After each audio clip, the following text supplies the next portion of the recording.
Un garçon de 9 ans entraîne sa sœur inconsciente et blessée jusqu'au poste de police et s'effondre d'épuisement. Lorsque les officiers découvrent la raison de leur état, une opération d'urgence est lancée immédiatement.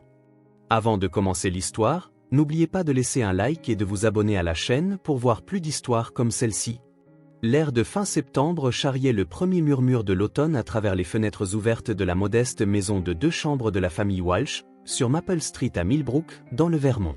Timothy Walsh, 9 ans, était assis en tailleur sur le parquet usé du salon, regardant son père, Robert, fourrer des sacs de couchage dans un immense sac de sport avec un enthousiasme qui semblait presque étranger à cet homme qui, ces derniers temps, passait la plupart de ses soirées avachis dans son fauteuil, sirotant une bière bon marché et fixant ce qui vacillait sur leur écran de télévision de seconde main. « Timmy, tu peux aller chercher la lanterne dans le garage », lança Robert, sa voix portant une légèreté que le garçon n'avait pas entendue depuis des mois. La grande Coleman, pas la petite lampe de poche. Timothy se releva d'un bond, sa petite silhouette se déplaçant avec l'énergie enthousiaste que seuls les enfants possèdent lorsqu'ils sentent que quelque chose de spécial pourrait réellement se produire. En traversant le couloir étroit qui reliait le salon à la cuisine, il aperçut sa sœur de 12 ans, Emma, aidant leur mère, Diana, à emballer des sandwichs dans une glacière rouge qui avait connu des jours meilleurs. Les cheveux châtain clair d'Emma étaient attachés en une queue de cheval désordonnée, et elle portait le sweatshirt bleu délavé qui était devenu son uniforme depuis la rentrée des classes 3 semaines plus tôt. « Assure-toi de mettre des sandwichs au beurre de cacahuète en plus », disait Emma à leur mère, sa voix empreinte de ce ton pragmatique qu'elle avait développé au cours de la dernière année.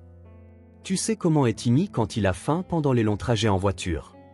Diana Walsh s'interrompit dans la préparation des sandwichs, ses yeux verts fatigués rencontrant le regard de sa fille. À 34 ans, Diana paraissait plus âgée que son âge, avec des rides prématurées autour des yeux et une lassitude qui semblait s'être installée jusqu'à ses os, comme un froid hivernal.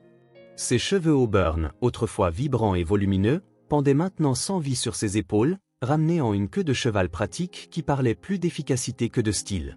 « Je prépare beaucoup de nourriture, ma chérie », répondit Diana, bien que Timothy pût entendre l'incertitude dans sa voix.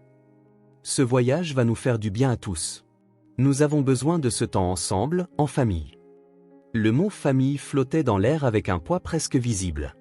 Timothy avait appris à lire entre les lignes des paroles de ses parents, la manière prudente dont sa mère parlait lorsqu'elle essayait de se convaincre autant que les autres. Il avait aussi appris à reconnaître le type particulier d'espoir qui habitait la voix de sa mère lorsqu'elle parlait des promesses de son père, un espoir qui avait été déçu si souvent qu'il était devenu fragile comme du verre filé.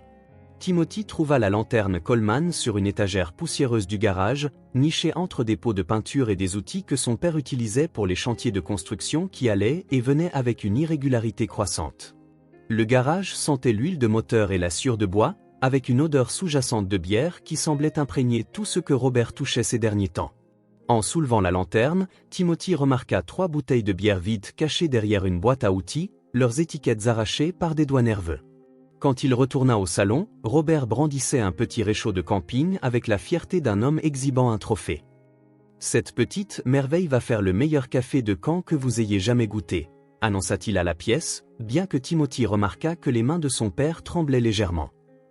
Rien ne vaut un café fait sur un feu de camp en écoutant les bruits de la nature. Emma apparut dans l'embrasure de la porte, portant la glacière remplie à 2 mains.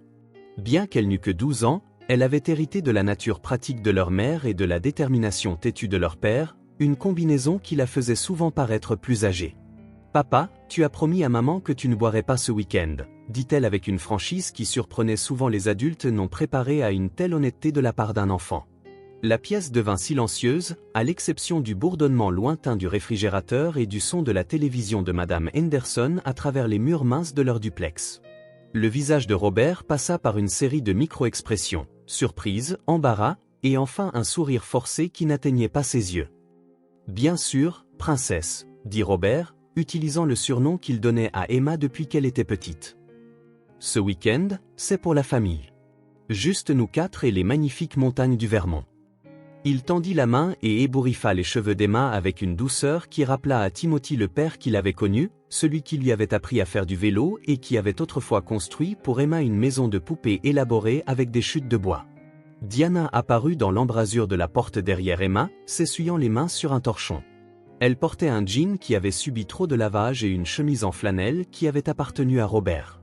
Timothy pouvait voir le scepticisme dans les yeux de sa mère, la façon dont elle observait son mari comme s'il était un étranger qui pouvait disparaître à tout moment. « Robert, as-tu emballé tout ce dont nous avons discuté ?» demanda Diana, son ton soigneusement neutre. « La trousse de premier secours, l'eau supplémentaire, les fusées de détresse. »« Tout est prêt, » répondit Robert, soulevant le sac de sport pour en démontrer le poids.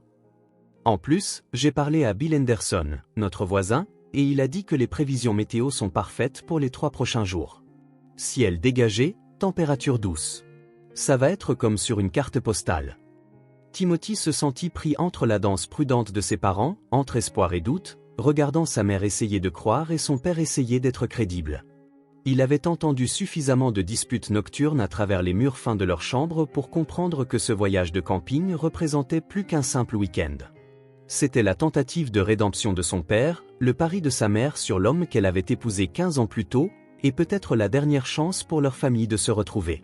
« On pourra s'arrêter au magasin Général Morrison S en chemin ?» demanda Emma, s'installant sur le canapé avec la grâce inconsciente d'un enfant qui avait appris à se sentir à l'aise n'importe où. Ils ont ces barres de céréales qui ne déclenchent pas mon asthme.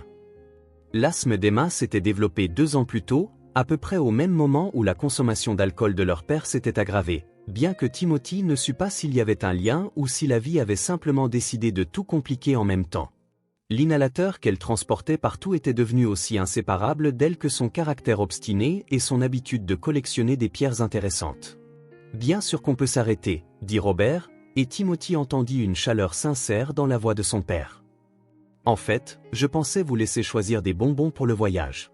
Peut-être de ces ours en gélatine que tu aimes, Timmy. » L'offre de bonbons semblait un geste paternel si normal que Timothy sentit une lueur d'espoir dans sa poitrine.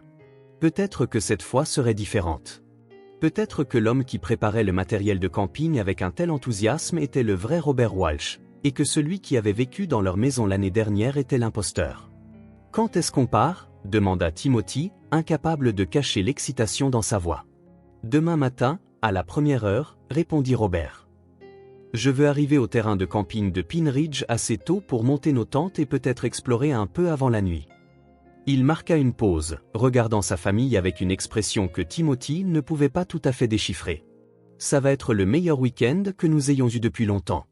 Je le promets. » Encore ce mot, promesse. Timothy avait appris que les promesses, dans la maison des Walsh, étaient des choses fragiles, facilement brisées par des circonstances indépendantes de leur volonté. Mais en regardant le visage de son père, en y voyant quelque chose qui lui rappelait les matins d'anniversaire et l'excitation de Noël, il s'autorisa à croire que peut-être cette promesse serait différente. Diana se dirigea vers la fenêtre et tira le rideau délavé pour regarder la rue. Le soleil de fin d'après-midi projetait de longues ombres sur leur petit jardin de devant, où l'herbe avait trop poussé et où les jardinières que sa mère avait plantées au printemps ne contenaient plus que les restes bruns d'espoirs oubliés. « Pine Ridge est assez isolé, » dit Diana, regardant toujours par la fenêtre. « Pas de couverture réseau, pas de voisins proches. Es-tu sûr que c'est le meilleur choix pour notre premier voyage de camping en 3 ans ? » « C'est exactement pour ça que c'est parfait, » répondit Robert, se plaçant derrière sa femme. Un instant, Timothy vit son père poser une main douce sur l'épaule de sa mère, et elle ne se retira pas. Pas de distraction, pas d'interruption. Juste nous et la nature. Timothy observa ce moment entre ses parents, le reconnaissant comme l'un de ces instants fragiles où les personnes qu'ils étaient autrefois semblaient revenir à la vie. Sa mère s'appuya légèrement contre la poitrine de son père, et pendant un battement de cœur, ils ressemblèrent au couple sur la photo de mariage qui trônait encore sur la cheminée, poussiéreuse mais pas encore jetée. « Les prévisions ont vraiment l'air parfaites, » dit doucement Diana. « Et les enfants en ont besoin. Nous en avons tous besoin. » Emma leva les yeux du magazine qu'elle feuilletait. « On pourra faire des s'mores ? Des vrais, avec les guimauves qui deviennent toutes fondantes et brûlées ? » « Les s'mores sont obligatoires en camping, » déclara Robert avec une fausse gravité. « En fait, je suis presque sûr que c'est illégal dans l'état du Vermont de faire du camping sans faire de s'mores au moins une fois. » Emma éclata de rire, et le son emplit la pièce comme une musique. Timothy ne se souvenait pas de la dernière fois qu'il avait entendu sa sœur rire avec un tel ravissement. Le son semblait transformer le salon exigu, faisant disparaître les meubles délavés et le papier peint qui se décollait. Alors que le soir tombait sur Millbrook, la famille Walsh poursuivit ses préparatifs avec une énergie qui semblait presque désespérée dans son intensité. Robert vérifiait et revérifiait leur matériel de camping, tandis que Diana emballait assez de nourriture pour une expédition d'une semaine. Timothy aida Emma à organiser leurs vêtements, et ils chuchotèrent avec excitation à propos des aventures qui les attendaient dans les montagnes. Mais cette nuit-là, alors que Timothy était couché dans le lit étroit qu'il partageait avec Emma, écoutant les voix étouffées de ses parents à travers les murs minces, il ne pouvait se défaire du sentiment que quelque chose d'important était sur le point de changer. Ses parents parlaient trop bas pour qu'il puisse distinguer les mots, mais il entendait la tension dans leur ton, la manière prudente dont ils négociaient les termes de l'espoir. Demain apporterait les montagnes, la promesse de s'more et d'aventure, et peut-être le miracle dont sa famille avait désespérément besoin. Ou cela apporterait une autre déception à ajouter à la collection grandissante qui semblait les suivre comme des ombres. Alors que le sommeil le gagnait enfin, la dernière pensée consciente de Timothy fut une prière à la force qui gouvernait l'univers des garçons de 9 ans et des familles brisées, « S'il vous plaît, que cette fois soit différente. S'il vous plaît, que son père tienne cette promesse. S'il vous plaît, qu'il retrouve dans ces montagnes lointaines la famille qu'ils étaient autrefois. » Dehors, la nuit du Vermont s'installa sur Millbrook avec la dignité tranquille de l'automne approchant, ignorant que le matin déclencherait une chaîne d'événements qui mettrait à l'épreuve les liens de l'amour d'une manière qu'aucun d'eux ne pouvait imaginer. Le samedi matin arriva avec cette clarté cristalline qui rend les automnes du Vermont légendaires. La route vers le terrain de camping de Pine Ridge serpentait à travers des collines peintes de rouge et d'or brillant, avec les montagnes vertes se dressant comme d'anciens gardiens contre un ciel si bleu qu'il semblait presque artificiel. Timothy pressa son visage contre la vitre du passager de leur vieille Honda Civic, regardant le paysage se transformer de quartiers de banlieue en terres agricoles rurales, puis en forêts denses. « Regarde ces couleurs », souffla Diana depuis le siège avant, sa voix portant un émerveillement que Timothy n'avait pas entendu depuis des mois. « J'avais oublié à quel point c'est beau ici. » Robert naviguait sur les routes de plus en plus étroites avec une attention prudente, ses mains stables sur le volant. Il avait été inhabituellement silencieux pendant les préparatifs du matin, se déplaçant avec l'intensité concentrée d'un homme essayant très fort de tout faire correctement. Timothy remarqua que son père s'était rasé de près et peigné, enfilant même la chemise en flanelle que Diana lui avait offerte pour son anniversaire 2 ans plus tôt. « On est bientôt arrivé ?» demanda Emma depuis la banquette arrière, où elle était assise entourée de coussins et de couvertures comme une princesse dans une forteresse de tissu. Son inhalateur reposait sur le siège à côté d'elle, rappel constant de la prudence qui ombrageait ses aventures. D'après la carte, nous devrions voir l'entrée du terrain de camping dans environ 10 minutes, répondit Robert, jetant un coup d'œil à sa fille dans le rétroviseur. Et Emma, attends de voir cet endroit. La brochure dit qu'il y a des sentiers de randonnée qui mènent à des cascades et à des formations rocheuses vieilles de milliers d'années. L'enthousiasme dans la voix de son père fit ressentir à Timothy cette lueur d'espoir familière. Peut-être que ce serait vraiment différent.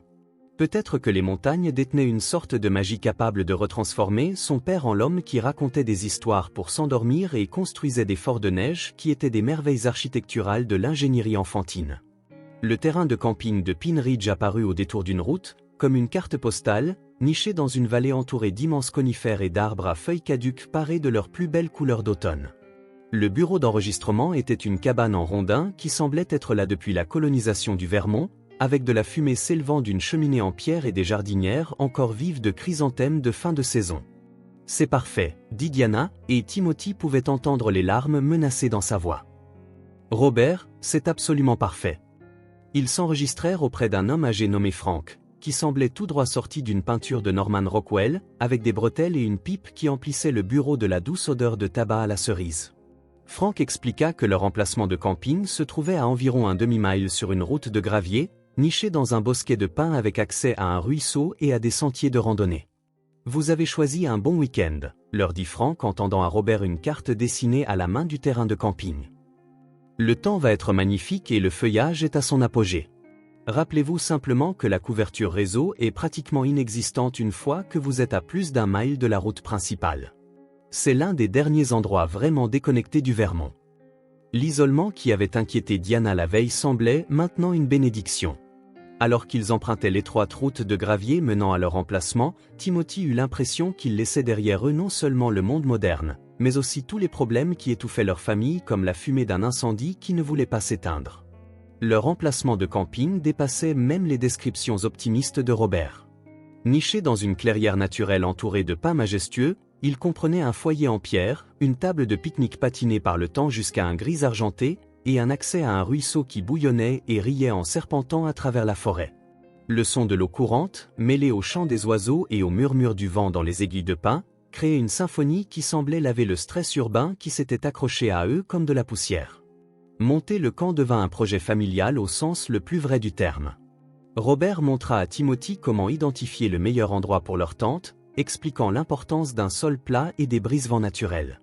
Emma et Diana travaillèrent ensemble pour organiser leurs provisions et installer la cuisine de camp, Emma se chargeant d'arranger leurs ustensiles avec la précision d'un quartier-maître militaire. « Papa, tu peux m'apprendre à faire ces nœuds spéciaux ?» demanda Timothy alors que Robert fixait les haubans de leur tente. « Ça s'appelle des nœuds de chaise », expliqua Robert, ses mains se déplaçant avec une efficacité exercée.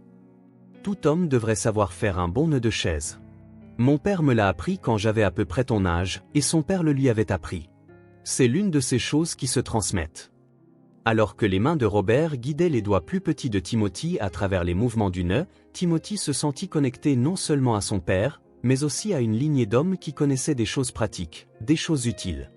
Un instant, le poids de la tradition familiale lui parut réconfortant plutôt que pesant. La matinée se fondit dans l'après-midi avec la facilité fluide du temps qui s'écoule au rythme de la nature plutôt qu'au rythme frénétique de la civilisation. Ils parcoururent un sentier qui serpentait le long du ruisseau, Emma collectionnant des pierres intéressantes et Timothy apprenant à identifier différents types d'arbres.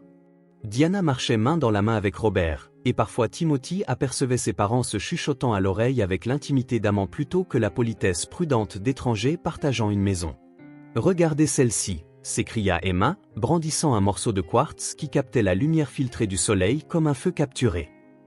Elle est presque parfaitement claire. Je parie qu'elle a 1000 ans. Pourrait être encore plus vieille, dit Robert, acceptant la pierre de sa fille avec la révérence due à un artefact précieux. Les formations géologiques ici datent de millions d'années. Tu tiens un morceau d'histoire, princesse. Emma rayonna de cette validation, et Timothy vit sa sœur telle qu'elle était vraiment, pas seulement la responsable de 12 ans qui aidait à gérer le chaos de leur foyer, mais une enfant découvrant les merveilles du monde avec des yeux neufs et un cœur ouvert. Ils retournèrent au camp en fin d'après-midi, avec des appétits aiguisés par l'air de la montagne et l'activité physique. Robert alluma un feu avec une expertise qui rappela à Timothy que son père possédait des compétences au-delà de la résignation des faits qu'il avait caractérisée si longtemps. Alors que les flammes dansaient dans le foyer en pierre, projetant des ombres mouvantes sur les pins environnants, la famille Walsh sembla se souvenir de ce qu'elle pouvait être lorsque le monde ne pesait pas sur elle. « Ça me rappelle mon enfance », dit Diana, s'asseyant sur une bûche près du feu. « Ma famille campait au lac Champlain chaque été. Mon frère et moi passions des heures à faire des ricochets et à attraper des lucioles. »« Raconte-nous quand tu étais petite, maman », demanda Emma, se blottissant contre sa mère alors que l'air du soir commençait à apporter le frisson de l'automne. Pendant l'heure qui suivit, Diana partagea des histoires de son enfance que Timothy n'avait jamais entendues, des récits d'aventures estivales et de luges hivernales, d'une famille qui avait été heureuse et unie. Pendant qu'elle parlait, Timothy vit sa mère telle qu'elle devait être avant que la vie ne lui apprenne à être prudente, avant que l'espoir ne devienne un luxe qu'elle ne pouvait se permettre. Robert contribua avec ses propres histoires de son enfance dans le New Hampshire rural, aidant son père sur des chantiers de construction et apprenant à pêcher dans des ruisseaux de montagne semblables à celui qui coulait à côté de leur campement. Timothy s'émerveilla de ces aperçus de son père enfant, essayant d'imaginer l'homme qui luttait maintenant avec des démons qui semblaient n'avoir ni nom ni visage. Alors que l'obscurité s'installait sur les montagnes avec la finalité dramatique d'un rideau de théâtre, ils préparèrent le dîner sur le réchaud de camp et le feu de camp. Les hot-dogs rôtis sur des brochettes improvisées avaient meilleur goût que n'importe quel repas de restaurant, et même les haricots en conserve semblaient un festin gastronomique lorsqu'ils étaient mangés au coin du feu, avec les étoiles apparaissant au-dessus. « Maintenant, le plat de résistance », annonça Robert, sortant un sac de guimauve avec l'éclat d'un magicien révélant son plus grand tour. La préparation des s'mores devint une cérémonie à part entière, chaque membre de la famille développant sa propre technique pour atteindre l'équilibre parfait entre guimauve grillé, chocolat fondu et biscuits Graham. Timothy découvrit qu'il préférait ses guimauves brûlées au charbon, tandis qu'Emma privilégiait la perfection dorée qui exigeait patience et rotation soignée au-dessus des braises. « Ce sont les meilleurs s'mores de l'histoire des s'mores », déclara Emma, du chocolat étalé sur son menton comme de la peinture de guerre. « Je pense que tu as peut-être raison », acquiesça Diana en riant alors que Timothy tentait de manger une création particulièrement encombrante qui menaçait de s'effondrer à chaque bouchée. Pendant un moment magique, ils étaient simplement une famille profitant de la compagnie des autres autour d'un feu de camp. Les problèmes qui les avaient conduits dans ce coin reculé du Vermont semblaient aussi lointains que les lumières de la ville qui ne rivalisaient plus avec les étoiles. Timothy ressentit un contentement si complet qu'il voulut le capturer d'une manière ou d'une autre, mettre ce moment en bouteille et le garder pour les jours sombres qui semblaient inévitablement suivre tout bonheur dans la maisonnée Walsh. Mais alors que le feu commençait à baisser et que l'air nocturne devenait assez froid pour les envoyer vers leur sac de couchage, Robert fit une annonce qui brisa la perfection de la soirée comme une pierre brisant une vitre. « Je vais chercher plus de bois de chauffage », dit-il en se levant et en époussetant les cendres de ses mains. « Et peut-être prendre quelque chose dans le camion. » Timothy vit le visage de sa mère changer à la lueur du feu, vit l'espoir s'effondrer pour laisser place à l'expression familière de résignation et de crainte. Diana avait appris à lire le langage codé de son mari aussi couramment que Timothy avait appris à lire entre les lignes de ses parents. « Robert, tu avais promis », dit doucement Diana, sa voix portant le poids d'une centaine de promesses non tenues. « Je vais juste chercher du bois », répondit Robert, mais Timothy pouvait entendre le ton défensif s'insinuer dans la voix de son père. « Le feu se meurt et il va faire froid cette nuit. »« Le feu va bien », dit Diana en se levant pour faire face à son mari de l'autre côté des braises ardentes. Et tu sais très bien que ce n'est pas de ça que je parle. Emma regardait ses parents tour à tour, avec la vigilance aux yeux écarquillés d'un enfant qui avait appris à sentir les tempêtes approcher. Timothy sentit son estomac se nouer avec cette appréhension familière qui précédait les disputes de ses parents, ce sentiment nauséeux qui accompagnait toujours le moment où leur normalité soigneusement construite commençait à se fissurer. « Diana, ne commence pas », prévint Robert, sa voix prenant ce ton dur qui signifiait qu'il se préparait déjà au combat. J'ai passé une journée parfaite avec ma famille et je ne te laisserai pas tout gâcher avec tes soupçons et tes accusations. Je n'essaie pas de tout gâcher, répondit Diana, sa voix s'élevant malgré son effort évident pour rester calme. J'essaie de sauver la situation. J'essaie de nous sauver. Robert se dirigea vers son camion avec la démarche déterminée d'un homme qui avait déjà pris sa décision. Timothy entendit le son distinctif du haillon du camion s'ouvrir, suivi du bruissement de quelque chose qu'on déplaçait dans la benne. Quand son père retourna au feu, il portait une brassée de bois d'une main et une bouteille de whisky de l'autre. « Robert, non » plaida Diana. « Tu as promis aux enfants. Tu m'as promis. »« Un seul verre » dit Robert, sa voix prenant ce ton suppliant et manipulateur que Timothy avait appris à haïr. « Juste un verre pour m'aider à me détendre. La semaine a été stressante et je mérite de décompresser un peu. »« Ce n'est jamais juste un verre » répondit Diana, les larmes commençant à couler sur ses joues. Ça n'a jamais été juste un verre, pas depuis 3 ans. Ne me fais pas la morale sur la boisson, cingla Robert, la bouteille déjà à moitié ouverte dans ses mains. Je me tue au travail pour subvenir aux besoins de cette famille, et si je veux prendre un verre près de mon propre feu de camp, je vais prendre un verre. Emma se rapprocha de Timothy, cherchant instinctivement le réconfort de la peur partagée. Timothy passa son bras autour de sa sœur, la sentant trembler contre lui. Ils avaient assisté à cette scène trop de fois, mais d'une manière ou d'une autre, c'était pire ici, dans la nature sauvage, entouré par l'obscurité et isolé de toute possibilité d'aide ou d'intervention. « Ton propre feu de camp ?» La voix de Diana s'éleva pour correspondre au volume de son mari. « C'est censé être le feu de camp de notre famille. C'était censé être notre chance d'être à nouveau une famille. »« Nous sommes une famille, » dit Robert, prenant sa première gorgée directement à la bouteille.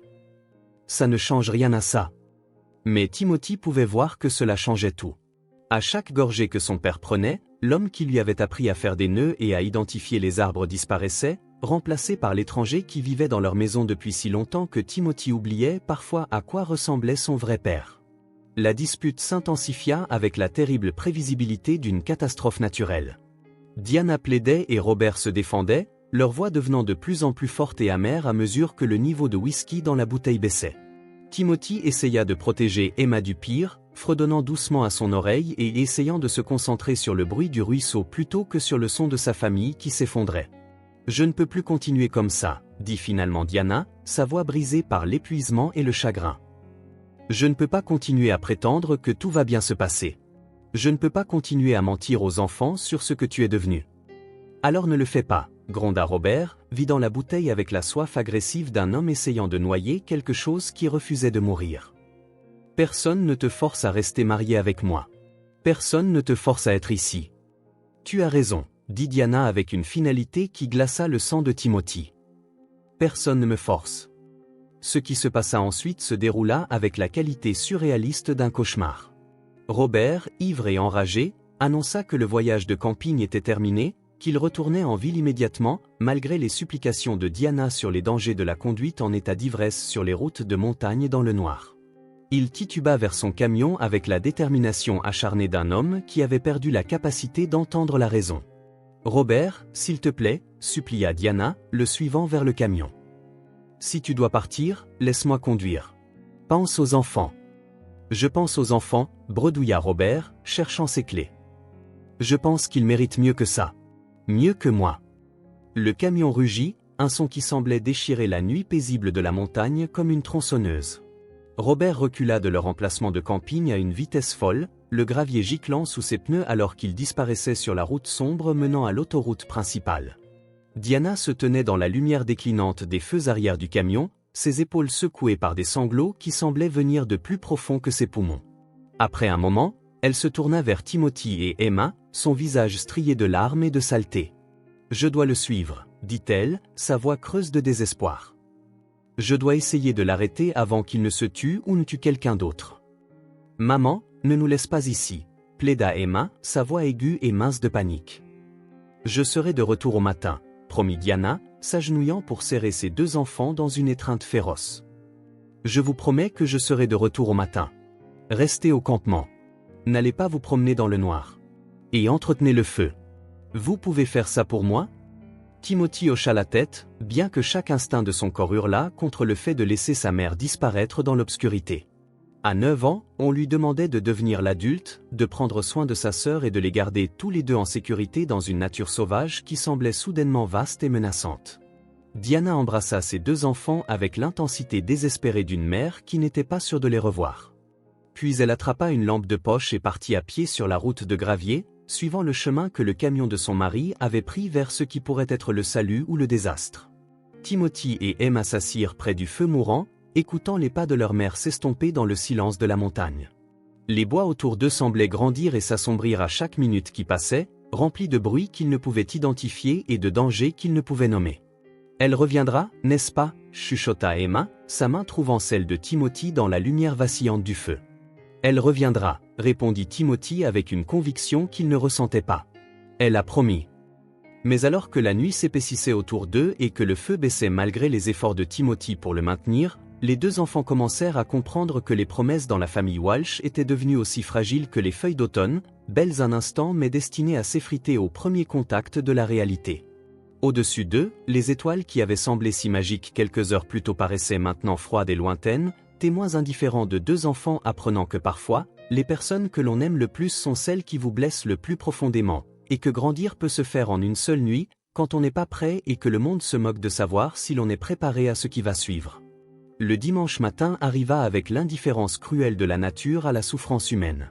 Le soleil se leva sur le terrain de camping de Pine Ridge avec la même magnificence dorée qu'il avait affichée la veille, peignant les feuilles d'automne de rouge et d'or brillant, comme si rien n'avait changé, comme si deux enfants n'avaient pas passé la nuit blottis l'un contre l'autre près d'un feu mourant, sursautant à chaque bruit que la forêt faisait dans l'obscurité. Timothy se réveilla le premier, le corps raide d'avoir dormi sur le sol dur à l'extérieur de leur tente. Il avait insisté pour qu'ils dorment à la belle étoile afin de guetter le retour de leur mère, bien qu'Emma se soit endormie d'épuisement vers 3 heures du matin. Le feu s'était éteint en cendres froides des heures auparavant, malgré les efforts de Timothy pour le maintenir avec le peu de bois que son père avait ramassé avant que tout ne s'effondre. Le silence était absolu, à l'exception du doux murmure du ruisseau et du chœur matinal des oiseaux qui semblaient se moquer de la lourdeur dans la poitrine de Timothy. Il s'assit prudemment, essayant de ne pas réveiller Emma, et regarda la route de gravier qui menait à l'autoroute principale. Il n'y avait aucun signe du retour de sa mère, aucun bruit de pas ou de voix appelant leur nom. La forêt s'étendait à l'infini dans toutes les directions, un océan vert et or qui avait englouti ses parents sans laisser de traces. Timothy étudia le visage endormi de sa sœur, notant la façon dont sa respiration était légèrement irrégulière, même dans son sommeil. Emma avait toujours été la plus forte, le leader, celle qui prenait les décisions quand leurs parents étaient trop perdus dans leurs propres problèmes pour remarquer ce dont leurs enfants avaient besoin. Mais maintenant, dans la lumière grise du matin, elle paraissait plus jeune que ses 12 ans, vulnérable d'une manière qui serrait la poitrine de Timothy d'une peur protectrice. Emma s'agita à côté de lui, le visage pâle dans la lumière matinale. Même endormie, elle avait l'air inquiète, ses petites mains serrées en poing comme si elle menait des batailles dans ses rêves. Quand elle ouvrit les yeux et vit Timothy la regarder, l'espoir qui vacilla un instant avant d'être éteint par le souvenir faillit lui briser le cœur. « Elle n'est pas revenue », dit doucement Emma, sa voix rauque d'avoir pleuré et à cause de l'air froid de la montagne. « Elle reviendra », répondit Timothy, bien que les mots sonnassent creux même en les prononçant. Peut-être qu'elle a trouvé papa et qu'ils sont en train de régler les choses. Peut-être qu'ils sont restés en ville pour chercher de l'aide. Emma s'assit, resserrant sa veste autour de ses épaules. L'air du matin portait la morsure aiguë de l'automne en montagne, et Timothy pouvait voir leur souffle formé de petits nuages dans l'air froid. Et si quelque chose de grave leur était arrivé? Si papa avait eu un accident avec le camion? Si maman s'était perdue en essayant de le trouver? Timothy n'avait pas de réponse à ces questions, car les mêmes craintes grandissaient dans sa poitrine depuis le moment où il s'était réveillé. À la lumière du jour, leur situation semblait encore plus précaire que dans l'obscurité. Ils étaient à 24 km de la ville la plus proche, sans moyen de contacter qui que ce soit, sans adultes pour les aider, et sans savoir quand ou si leurs parents reviendraient. « Mangeons quelque chose », dit Timothy, se forçant à paraître plus confiant qu'il ne l'était. « Maman a emballé beaucoup de nourriture et nous devons garder nos forces. » Ils mangèrent des sandwichs au beurre de cacahuètes et burent de l'eau de leur bouteille, essayant de rendre le petit déjeuner normal même si rien dans leur situation ne l'était. L'appétit d'Emma était faible, et Timothy remarqua qu'elle respirait avec le léger sifflement qui précédait habituellement ses crises d'asthme.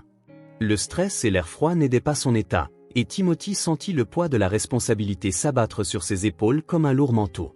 « Je n'arrête pas de penser à la nuit dernière », dit Emma, fixant les cendres froides de leur feu de camp. La façon dont papa avait l'air quand il buvait. Ce n'était plus vraiment papa, n'est-ce pas? C'était quelqu'un d'autre qui portait le visage de papa. Timothy hocha la tête, comprenant exactement ce que sa sœur voulait dire. « Je pense que le vrai papa est toujours là, quelque part. Je pense que c'est pour ça que maman est partie le chercher. Elle essaie de trouver le vrai papa et de le ramener. Mais et si elle ne le trouve pas? » La voix d'Emma était petite et effrayée. « Et si le vrai papa est parti pour toujours? » La question flotta dans l'air entre eux comme la fumée de leur feu éteint.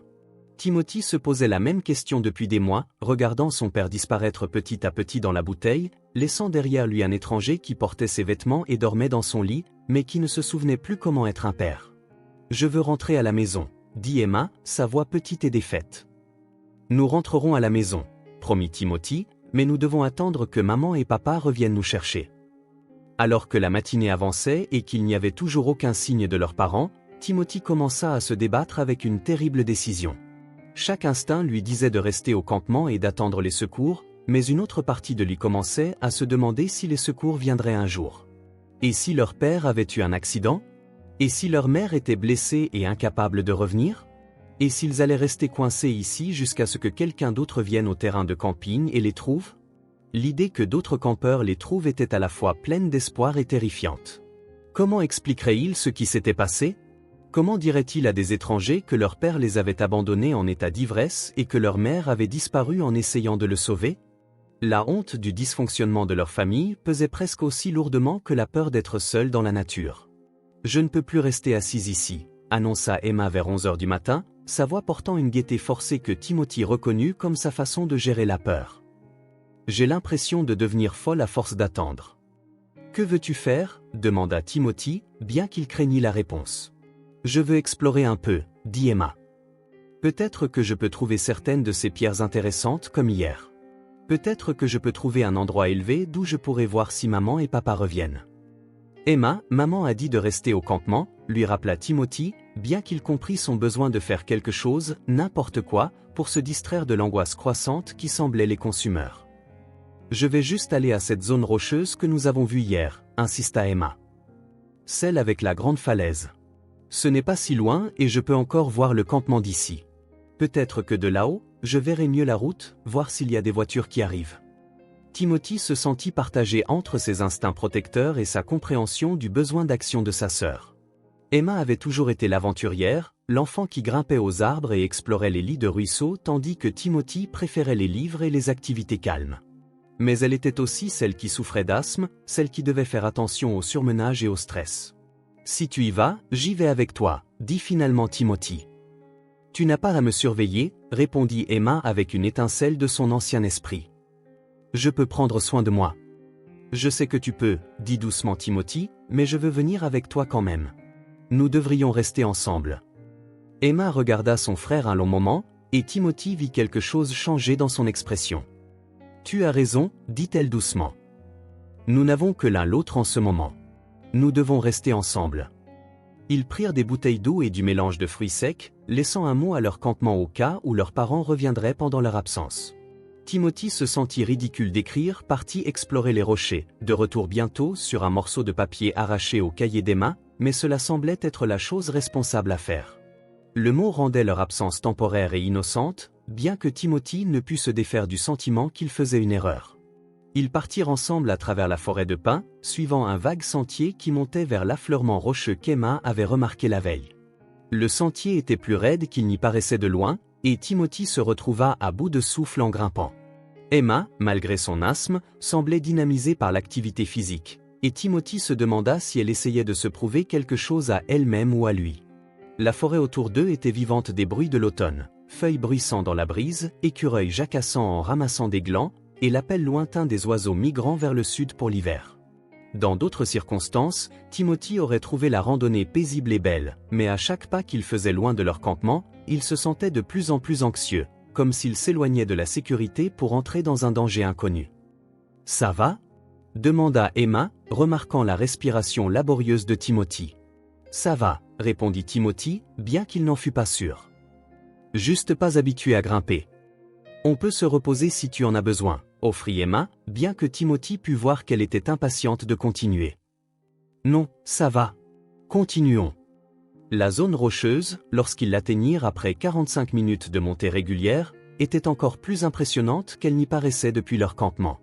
Une paroi de granit s'élevait à près de 15 mètres au-dessus d'eux, sculptée par des siècles de météo en formation dramatique qui semblait sortie d'un film fantastique.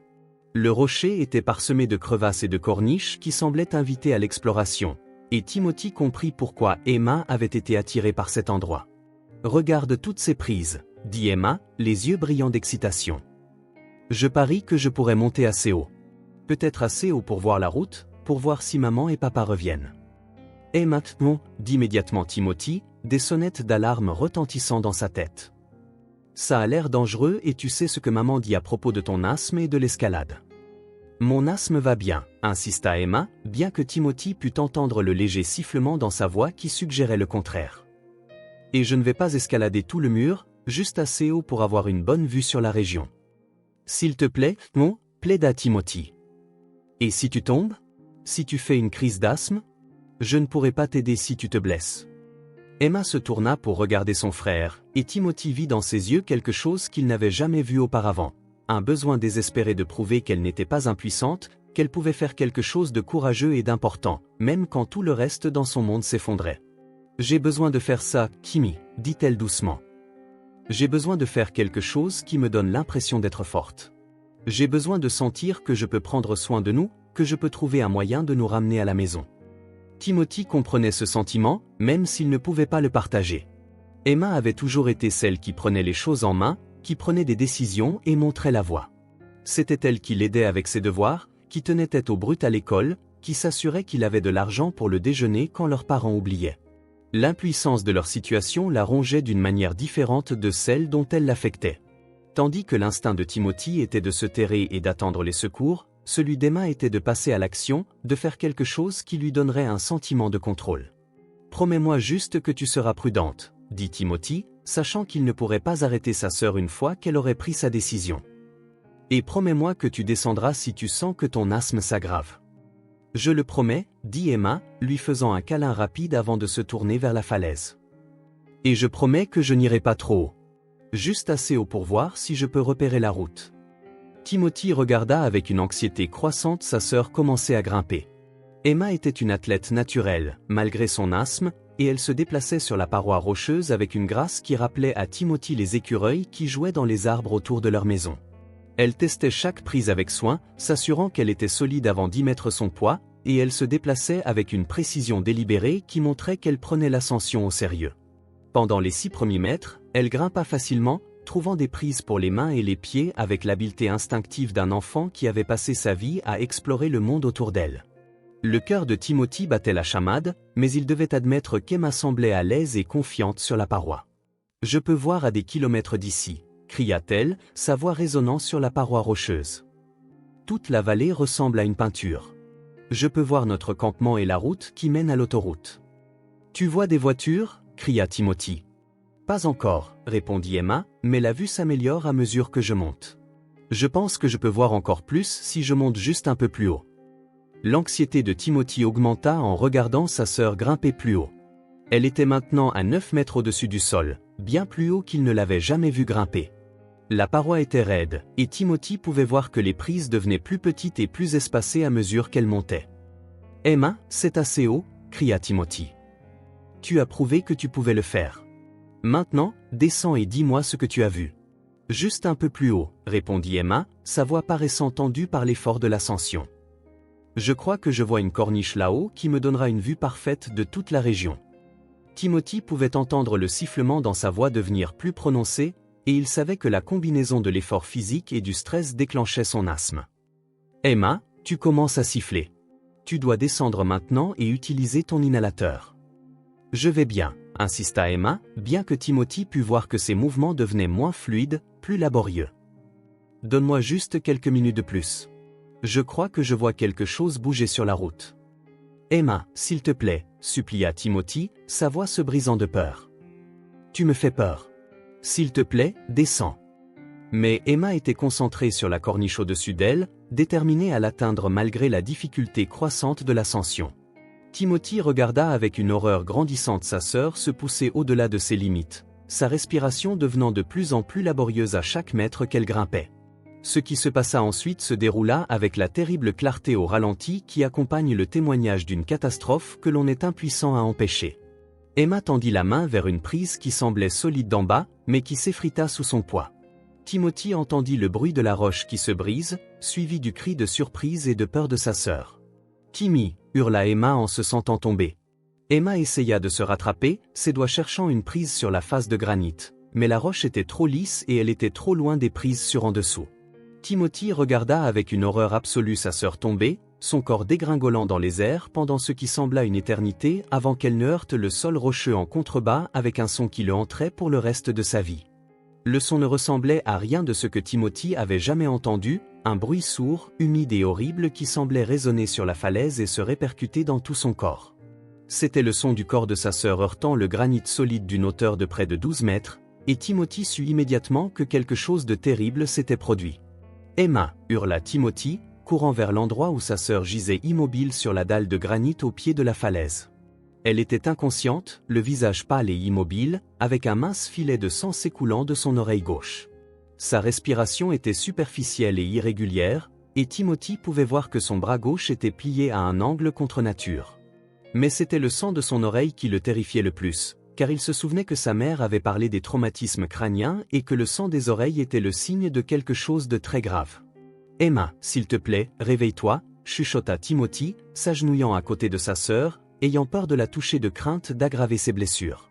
« S'il te plaît, va bien. Ne me laisse pas seule. » Mais Emma ne se réveilla pas. Sa respiration continua, mais elle était laborieuse et irrégulière, et Timothy pouvait voir qu'elle était profondément inconsciente, d'une manière qui ne ressemblait pas à un sommeil normal. Son visage était d'une pâleur mortelle, à l'exception d'une ecchymose sombre qui se formait déjà sur son front, et Timothy pouvait voir qu'il y avait plus de sang que celui qui sortait de son oreille. Timothy vérifia son pouls, comme sa mère le lui avait appris, en pressant ses doigts contre son poignet jusqu'à ce qu'il trouve le rythme flottant de son rythme cardiaque. Il était rapide et faible, mais il était là. Il essaya de se souvenir de tout ce que sa mère lui avait dit sur les premiers secours, mais son esprit semblait vide de panique et de peur. « Pense, Timothy, pense » se chuchota-t-il, essayant de repousser la terreur qui menaçait de le submerger. Que ferait maman? Que te dirait-elle de faire? La première chose dont il se souvint fut de s'assurer qu'Emma respirait. Il pouvait voir sa poitrine se soulever et s'abaisser, mais sa respiration était superficielle et irrégulière.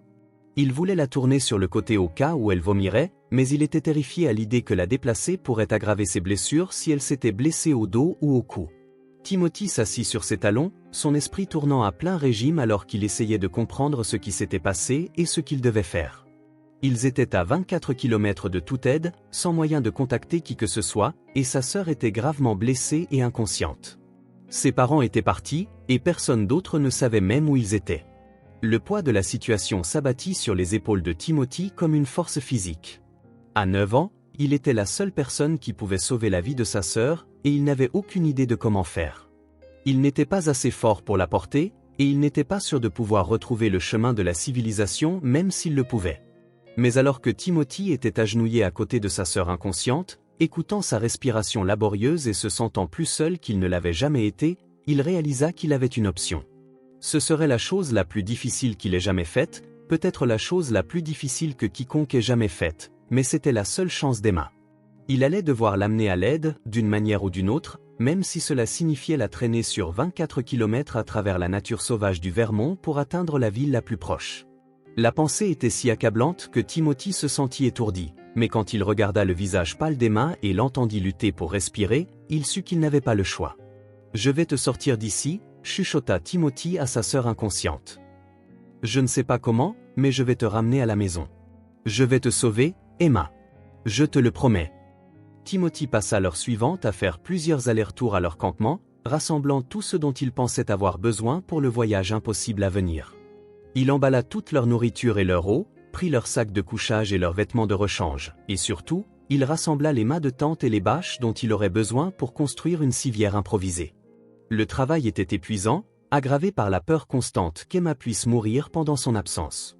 Chaque fois qu'il retournait à la falaise, il s'attendait à la trouver sans souffle, mais chaque fois, elle était toujours en vie, se battant toujours, lui donnant une raison de continuer. Construire la civière fut la chose la plus difficile que Timothy ait jamais tentée. Il avait regardé son père travailler avec des outils et des matériaux, mais il n'avait jamais essayé de construire quoi que ce soit lui-même. Les mâts de tente étaient conçus pour s'emboîter de manière spécifique, et les bâches avaient des œillets et des liens destinés à fixer le tissu de la tente, pas à supporter le poids d'une personne. Timothy travailla avec une détermination désespérée, utilisant les nœuds que son père lui avait enseignés 2 jours plus tôt. Le nœud de chaise, avait dit son père, était l'un des nœuds les plus importants qu'un homme puisse connaître. Timothy n'aurait jamais imaginé qu'il aurait besoin de l'utiliser pour sauver la vie de sa sœur. Tout homme devrait savoir faire un bon nœud de chaise, chuchota Timothy, répétant les mots de son père alors qu'il luttait avec les cordes. Le souvenir des mains de son père guidant les siennes à travers les mouvements du nœud donna de la force à Timothy, lui rappelant que même si son père les avait déçus de tant de manières, il avait aussi donné à Timothy des outils qui pourraient sauver la vie d'Emma. Quand la civière fut enfin prête, Timothy fit face à la tâche la plus difficile de toutes, déplacer Emma dessus sans causer de blessures supplémentaires. Il avait entendu sa mère parler des lésions de la colonne vertébrale et de l'importance de ne pas déplacer quelqu'un qui aurait pu se blesser au dos ou au cou. Mais il savait aussi qu'Emma mourrait si elle ne recevait pas de soins médicaux rapidement. « Je suis désolé si ça fait mal », chuchota Timothy en déplaçant soigneusement et doucement sa sœur sur la civière improvisée. Emma resta inconsciente tout au long du processus, ce que Timothy prit à la fois comme une bénédiction et un signe terrifiant de la gravité de ses blessures. Il l'enveloppa dans des sacs de couchage pour la garder au chaud et pour amortir son corps contre les secousses inévitables du voyage à venir. Il mit son inhalateur dans la poche de sa veste, ainsi que le petit ours en peluche avec lequel elle dormait depuis qu'elle était petite. Si Emma se réveillait pendant le voyage, Timothy voulait qu'elle ait quelque chose de familier pour la réconforter. Avec Emma sécurisée sur la civière, Timothy regarda vers leur campement, puis vers la route lointaine qui représentait leur seul espoir de survie. 24 km n'avaient jamais semblé si loin, et Timothy ne s'était jamais senti si petit. La forêt s'étendait à l'infini dans toutes les directions, et Timothy n'avait qu'une vague idée de la direction qui les ramènerait à la civilisation. Mais Emma comptait sur lui, même si elle ne le savait pas, et Timothy avait appris de son père que parfois, un homme doit faire des choses impossibles quand les gens qu'il aime sont en danger. Il pensa à toutes les fois où Emma avait pris soin de lui, à toutes les façons dont elle l'avait protégé et aidé. C'était maintenant à son tour de prendre soin d'elle. Timothy saisit les cordes qu'il avait attachées à l'avant de la civière, fit sœurs inconscientes, et commença la plus longue marche de sa vie. La forêt semblait les engloutir alors qu'ils quittaient l'affleurement rocheux, et Timothy ne pouvait se défaire du sentiment qu'il faisait une terrible erreur. Mais chaque fois qu'il regardait le visage pâle d'Emma et entendait sa respiration laborieuse, il savait que rester sur place et espérer des secours n'était pas une option. Emma avait besoin d'aide maintenant, et Timothy était la seule personne au monde qui pouvait la lui apporter. La civière était plus lourde que Timothy ne l'avait prévu, et le sol de la forêt était accidenté et inégal, plein de rochers et de racines qui rendaient le traînage difficile et secouant. Dès les 100 premiers mètres, Timothy était déjà essoufflé et en sueur malgré l'air frais de la montagne. « Ça va être plus dur que je ne le pensais », se chuchota Timothy, s'arrêtant pour se reposer et vérifier Emma. Elle était toujours inconsciente, respirant toujours, mais Timothy pouvait voir que le mouvement de secousse de la civière n'était pas bon pour ses blessures. Il ajusta les sacs de couchage autour d'elle, essayant de fournir plus de rembourrage, et il vérifia les cordes qui maintenaient la civière ensemble. Tout semblait solide, mais Timothy savait que 24 km de ce traitement rude mettrait à l'épreuve chaque nœud et chaque joint de sa construction improvisée. « On peut le faire », dit Timothy à sa sœur inconsciente. « On doit le faire. » Pas à pas, mètre par mètre, Timothy commença à traîner sa sœur vers ce qu'il espérait être le salut, portant avec lui l'espoir désespéré que l'amour et la détermination pourraient surmonter les chances impossibles qui pesaient sur deux enfants seuls dans la nature. Derrière eux, les montagnes se dressaient en jugement silencieux, indifférentes aux petits drames de courage humain qui se jouaient dans leur ombre. Le soleil commençait à se coucher derrière les montagnes quand Timothy s'arrêta enfin pour la nuit, épuisé et découragé par le peu de progrès qu'il avait fait. Il estimait qu'ils avaient parcouru moins de 3 km depuis l'affleurement rocheux, ce qui signifiait qu'il leur restait encore plus de 20 km à parcourir. À ce rythme, il leur faudrait une semaine pour atteindre l'aide, et Timothy savait qu'Emma n'avait pas une semaine. Mais il n'y avait rien à faire d'autre que se reposer et réessayer le matin. Timothy fit un petit feu et mangea l'un de leurs sandwichs restants, gardant la plupart de leur nourriture pour les jours difficiles à venir. Il dormit par intermittence à côté d'Emma, se réveillant toutes les quelques heures pour vérifier sa respiration et s'assurer qu'elle était toujours en vie. Le matin, ils continueraient leur voyage impossible, deux enfants seuls dans la nature, courant contre la montre et les limites de l'endurance humaine pour atteindre le salut avant qu'il ne soit trop tard. Le deuxième jour du voyage impossible de Timothy commença avant l'aube, alors que la forêt était encore enveloppée dans la pénombre grise qui précède le lever du soleil.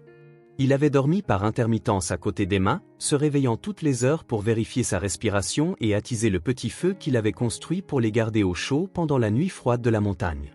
Chaque fois qu'il se réveillait, sa première pensée terrifiante était qu'Emma avait peut-être cessé de respirer, mais chaque fois, il trouvait sa poitrine se soulevant et s'abaissant toujours avec le rythme superficiel et irrégulier qui lui était devenu aussi familier que son propre battement de cœur. L'air de la montagne était devenu froid pendant la nuit, assez froid pour que Timothy puisse voir son souffle en petites bouffées lorsqu'il expirait. Il avait couvert Emma de tous les vêtements de rechange qu'il possédait, superposant sacs de couchage et veste sur sa forme inconsciente jusqu'à ce qu'elle ressemble à une petite montagne de tissu. Mais malgré ses efforts, il pouvait voir que ses lèvres avaient pris une teinte légèrement bleutée qui lui nouait l'estomac de peur. Emma n'avait pas repris conscience pendant la nuit, et Timothy commençait à comprendre que c'était à la fois une bénédiction et une malédiction. Une bénédiction parce qu'elle ne souffrait pas, n'était pas consciente de leur situation désespérée, n'était pas effrayée par l'ampleur de ce qui les attendait. Une malédiction parce que son inconscience persistante signifiait que ses blessures étaient graves, potentiellement mortelles, et que le temps s'écoulait plus vite que Timothy ne l'avait espéré. « Bonjour Emma », chuchota Timothy en s'agenouillant à côté de la civière, sa voix rauque à cause de l'air froid. « Je sais que tu ne peux pas m'entendre, mais je voulais que tu saches que nous allons y arriver. Je vais te ramener à la maison. » Timothy mangea un petit déjeuner de crackers rassis et d'eau tiède de sa bouteille, essayant de conserver leurs provisions tout en maintenant sa force pour la journée épuisante à venir. Il avait rationné leur nourriture avec soin, calculant qu'ils en avaient assez pour peut-être 3 jours de plus s'ils mangeaient très peu et gardaient la plupart pour Emma au cas où elle se réveillerait. La faim qui lui rongeait l'estomac devenait constante maintenant, mais Timothy la repoussa comme il avait appris à repousser tant d'autres inconforts. Il estimait qu'ils avaient parcouru moins de 3 km la veille, ce qui signifiait qu'il leur restait encore plus de 21 km à parcourir avant d'atteindre la route principale menant à Millbrook. Au rythme d'hier, il leur faudrait près d'une semaine pour atteindre l'aide, et Timothy savait avec la certitude d'un enfant qui avait vu sa mère travailler comme infirmière qu'Emma n'avait pas une semaine. « Nous devons aller plus vite aujourd'hui », chuchota Timothy à sa sœur inconsciente en vérifiant les cordes qui la fixaient à la civière improvisée. « Je sais que ça va être rude, mais nous devons couvrir plus de terrain si nous voulons t'amener chez un médecin à temps. La civière avait remarquablement bien tenu le coup pendant le premier jour de voyage, bien que Timothy pût voir des fissures de fatigue dans certains des mâts de tente et des endroits où la bâche commençait à s'user à force d'être traînée sur les rochers et les racines. Il renforça les points faibles avec du ruban adhésif de leur fourniture de camping, travaillant à la lumière de sa petite lampe de poche pour faire des réparations qui, espérait-il, tiendraient sur le terrain difficile à venir. Timothy était devenu une sorte d'expert en construction de sa civière improvisée, apprenant par nécessité quelle ne tenait le mieux sous la contrainte et quelles parties du cadre étaient les plus susceptibles de céder. Il ajusta la répartition du poids des mâts, repositionnant les sacs de couchage pour mieux soutenir son corps blessé, et il vérifia 3 fois chaque point de connexion pour s'assurer que rien ne se détacherait pendant le voyage de la journée. Alors que le soleil se levait sur les montagnes, peignant la forêt de nuances d'or et d'ambre, Timothy éteignit son feu et se prépara à reprendre leur voyage. Il avait étudié la carte dessinée à la main que Frank leur avait donnée à l'enregistrement du terrain de camping, essayant de mémoriser l'itinéraire qui les ramènerait à la route principale. Le problème était que la carte montrait les sentiers et les routes officielles, pas l'itinéraire accidenté à travers la campagne que Timothy était obligé de prendre en traînant une personne blessée sur une civière artisanale. Timothy avait décidé de suivre le ruisseau qui coulait près de leur campement, raisonnant que l'eau coule toujours vers le bas, vers des cours d'eau plus grands, qui étaient plus susceptibles d'être près des routes et des villes. Ce n'était pas un plan parfait, mais c'était mieux que d'errer sans but dans la forêt en espérant tomber sur la civilisation. Son père lui avait dit un jour que les randonneurs perdus devaient suivre l'eau en aval, et Timothy s'accrochait à ce morceau de sagesse paternelle comme à une bouée de sauvetage. « Papa m'a appris que l'eau connaît toujours le chemin de la civilisation », dit Timothy à Emma alors qu'il commençait le voyage de la journée. Il a dit que les rivières et les ruisseaux sont comme des routes qui mènent aux gens. J'espère qu'il avait raison. Le lit du ruisseau offrait un passage plus facile que la forêt dense, mais il comportait ses propres défis. Le sol était souvent boueux et instable, faisant s'enfoncer et se coincer la civière à des endroits où Timothy devait utiliser toute sa force pour la dégager. Les rochers et les branches tombées créaient des obstacles qui nécessitaient une navigation prudente, et plusieurs fois, Timothy dut soulever une extrémité de la civière pour manœuvrer autour d'obstacles qu'il ne pouvait pas simplement traîner. Le tiraillement et la traction constants pesaient sur le petit corps de Timothy. Ses épaules le brûlaient de fatigue et son dos était endolori par la posture maladroite requise pour traîner efficacement la civière. Mais c'étaient ses mains qui souffraient le plus. Malgré les gants de travail qu'il avait trouvés dans leur fourniture de camping, ses paumes étaient à vif et couvertes d'ampoules à force de saisir les cordes heure après heure. En milieu de matinée, les mains de Timothy saignaient à l'intérieur des gants, laissant des taches sombres sur les poignées de corde. Il essaya d'envelopper ses mains avec des bandes de tissu déchirées d'un t-shirt de rechange, mais les bandages improvisés furent rapidement trempés de sang et durent être changés fréquemment. La douleur était constante maintenant, une sensation de brûlure aiguë qui s'embrasait à chaque pas, mais Timothy serra les dents et continua d'avancer. « Raconte-moi l'histoire de la maison de poupée que papa t'a construite », dit Timothy à sa sœur inconsciente alors qu'il traversait une section particulièrement belle de la forêt où les feuilles d'automne créaient un dais de rouge et d'or. Raconte-moi tous les petits meubles et la petite famille qui y vivait. Timothy avait découvert que parler à Emma l'aidait à faire face à la solitude et à la peur qui menaçait de le submerger. Il lui racontait des histoires de leurs moments plus heureux, lui rappelait les vacances en famille, les fêtes d'anniversaire et les matins de Noël où leurs parents étaient encore les personnes qu'ils étaient censés être. Il ne savait pas si Emma pouvait l'entendre, mais le son de sa propre voix lui tenait compagnie et lui donnait quelque chose sur quoi se concentrer, autre que la douleur dans ses mains et la forêt apparemment sans fin devant lui. « Tu te souviens quand maman faisait ses crêpes spéciales le dimanche matin ?» continua Timothy, guidant prudemment la civière autour d'un tronc d'arbre tombé. « Celles en forme de Mickey Mouse avec des pépites de chocolat pour les yeux. Tu te plaignais toujours que les tiennes ne ressemblaient pas exactement à Mickey Mouse, mais tu les mangeais quand même parce qu'elles étaient si bonnes. » Les souvenirs étaient à la fois réconfortants et déchirants, des rappels de la famille qu'ils avaient été avant que l'alcool, le stress financier et les déceptions accumulées ne transforment leurs parents en étrangers. Timothy se demanda s'il serait un jour à nouveau cette famille, ou si ces souvenirs heureux étaient tout ce qu'il leur resterait des personnes que leurs parents étaient autrefois. Maman chantait en faisant ses crêpes, continua Timothy, sa voix s'adoucissant de souvenirs. Elle avait cette chanson sur le soleil et les gloires du matin, et elle dansait dans la cuisine pendant que la pâte cuisait. Tu essayais de chanter avec elle, mais tu ne te souvenais jamais de toutes les paroles. Alors que la matinée avançait, Timothy commença à remarquer des changements dans la forêt autour d'eux. Les arbres devenaient plus petits et plus espacés, et il pouvait voir des parcelles de ciel à travers la canopée qui avait été complètement cachée la veille. Le ruisseau coulait plus vite maintenant, dégringolant sur des rochers et créant de petites cascades qui emplissaient l'air du son musical de l'eau vive. Ces changements donnèrent à Timothy l'espoir qu'il se déplaçait dans la bonne direction, que le ruisseau les menait effectivement vers des altitudes plus basses où la civilisation était plus susceptible d'exister. Mais le terrain de plus en plus accidenté rendait leur progression plus difficile, et Timothy se retrouva à devoir naviguer autour d'obstacles qu'il aurait été impossible de surmonter en traînant une personne blessée. « Je pense que nous approchons de quelque chose », dit Timothy à Emma alors qu'il se reposait à côté d'un rocher particulièrement grand qui offrait un abri contre le vent. « La forêt change, et j'entends des bruits différents.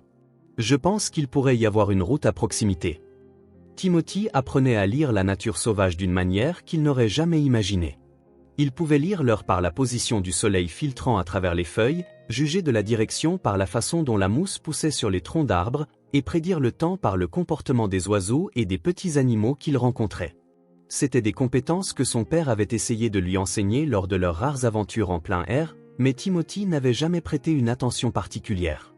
Maintenant, avec la vie d'Emma dépendant de sa capacité à naviguer dans la nature, chaque leçon lui revenait avec une clarté cristalline.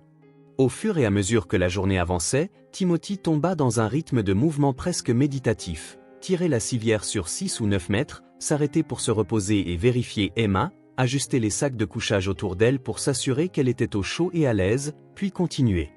La nature répétitive du travail permettait à son esprit de vagabonder, et il se retrouva à penser à des choses qu'il n'avait jamais envisagées auparavant. Il pensa à ce que signifiait être responsable de la vie d'une autre personne, au point de prendre des décisions qui pourraient déterminer si quelqu'un vivait ou mourait. À 9 ans, Timothy apprenait des leçons sur le courage et le sacrifice que la plupart des adultes n'affrontent jamais, et il découvrait des réserves de force en lui qu'il n'avait jamais soupçonnées. « Je pensais que papa était la personne la plus forte du monde », dit Timothy à Emma alors qu'il se reposait au bord du ruisseau pendant ce qu'il estimait être la partie la plus chaude de la journée. « Tu te souviens comment il pouvait nous soulever tous les deux en même temps ? Tu te souviens comment il pouvait réparer n'importe quoi qui était cassé ?» Timothy s'aspergea le visage et les mains d'eau fraîche, essayant de laver une partie de la sueur et de la crasse qui s'était accumulée pendant leur périple. L'eau était claire et froide, et Timothy se retrouva à penser à quel point ce ruisseau était différent du ruisseau pollué qui coulait derrière leur maison à Millbrook. Ici, dans la nature, tout semblait plus propre et plus honnête, comme si le monde naturel n'avait pas encore appris à se mentir à lui-même comme le font les gens. Mais je pense que peut-être, être fort, ce n'est pas une question de ce que tu peux soulever, continua Timothy, sa voix devenant pensive. Peut-être qu'il s'agit de ce qu'on peut porter en soi. Peut-être qu'il s'agit de ne pas abandonner quand tout semble impossible. La prise de conscience surprit Timothy par sa clarté. Il avait toujours admiré la force physique, avait toujours voulu être grand et puissant comme son père l'avait été. Mais traîner Emma à travers la nature lui apprenait que la vraie force venait de quelque part de plus profond que les muscles et les os. Elle venait de l'amour, de la détermination, du simple refus d'abandonner quand abandonner serait la chose la plus facile au monde. L'après-midi apporta de nouveaux défis alors que le ruisseau les menait dans une section de forêt où les arbres poussaient drus et où le sous-bois était dense de buissons épineux et de vignes enchevêtrées. Timothy dut se frayer un chemin à travers une partie de la végétation avec une hachette de camp, créant un passage assez large pour la civière tout en essayant de ne pas trop bousculer Emma. Le travail était épuisant, et la progression de Timothy ralentit à pas de tortue alors qu'il se battait pour traverser la nature. « Ce serait plus facile si tu étais réveillé pour m'aider », dit Timothy à Emma avec un sourire fatigué.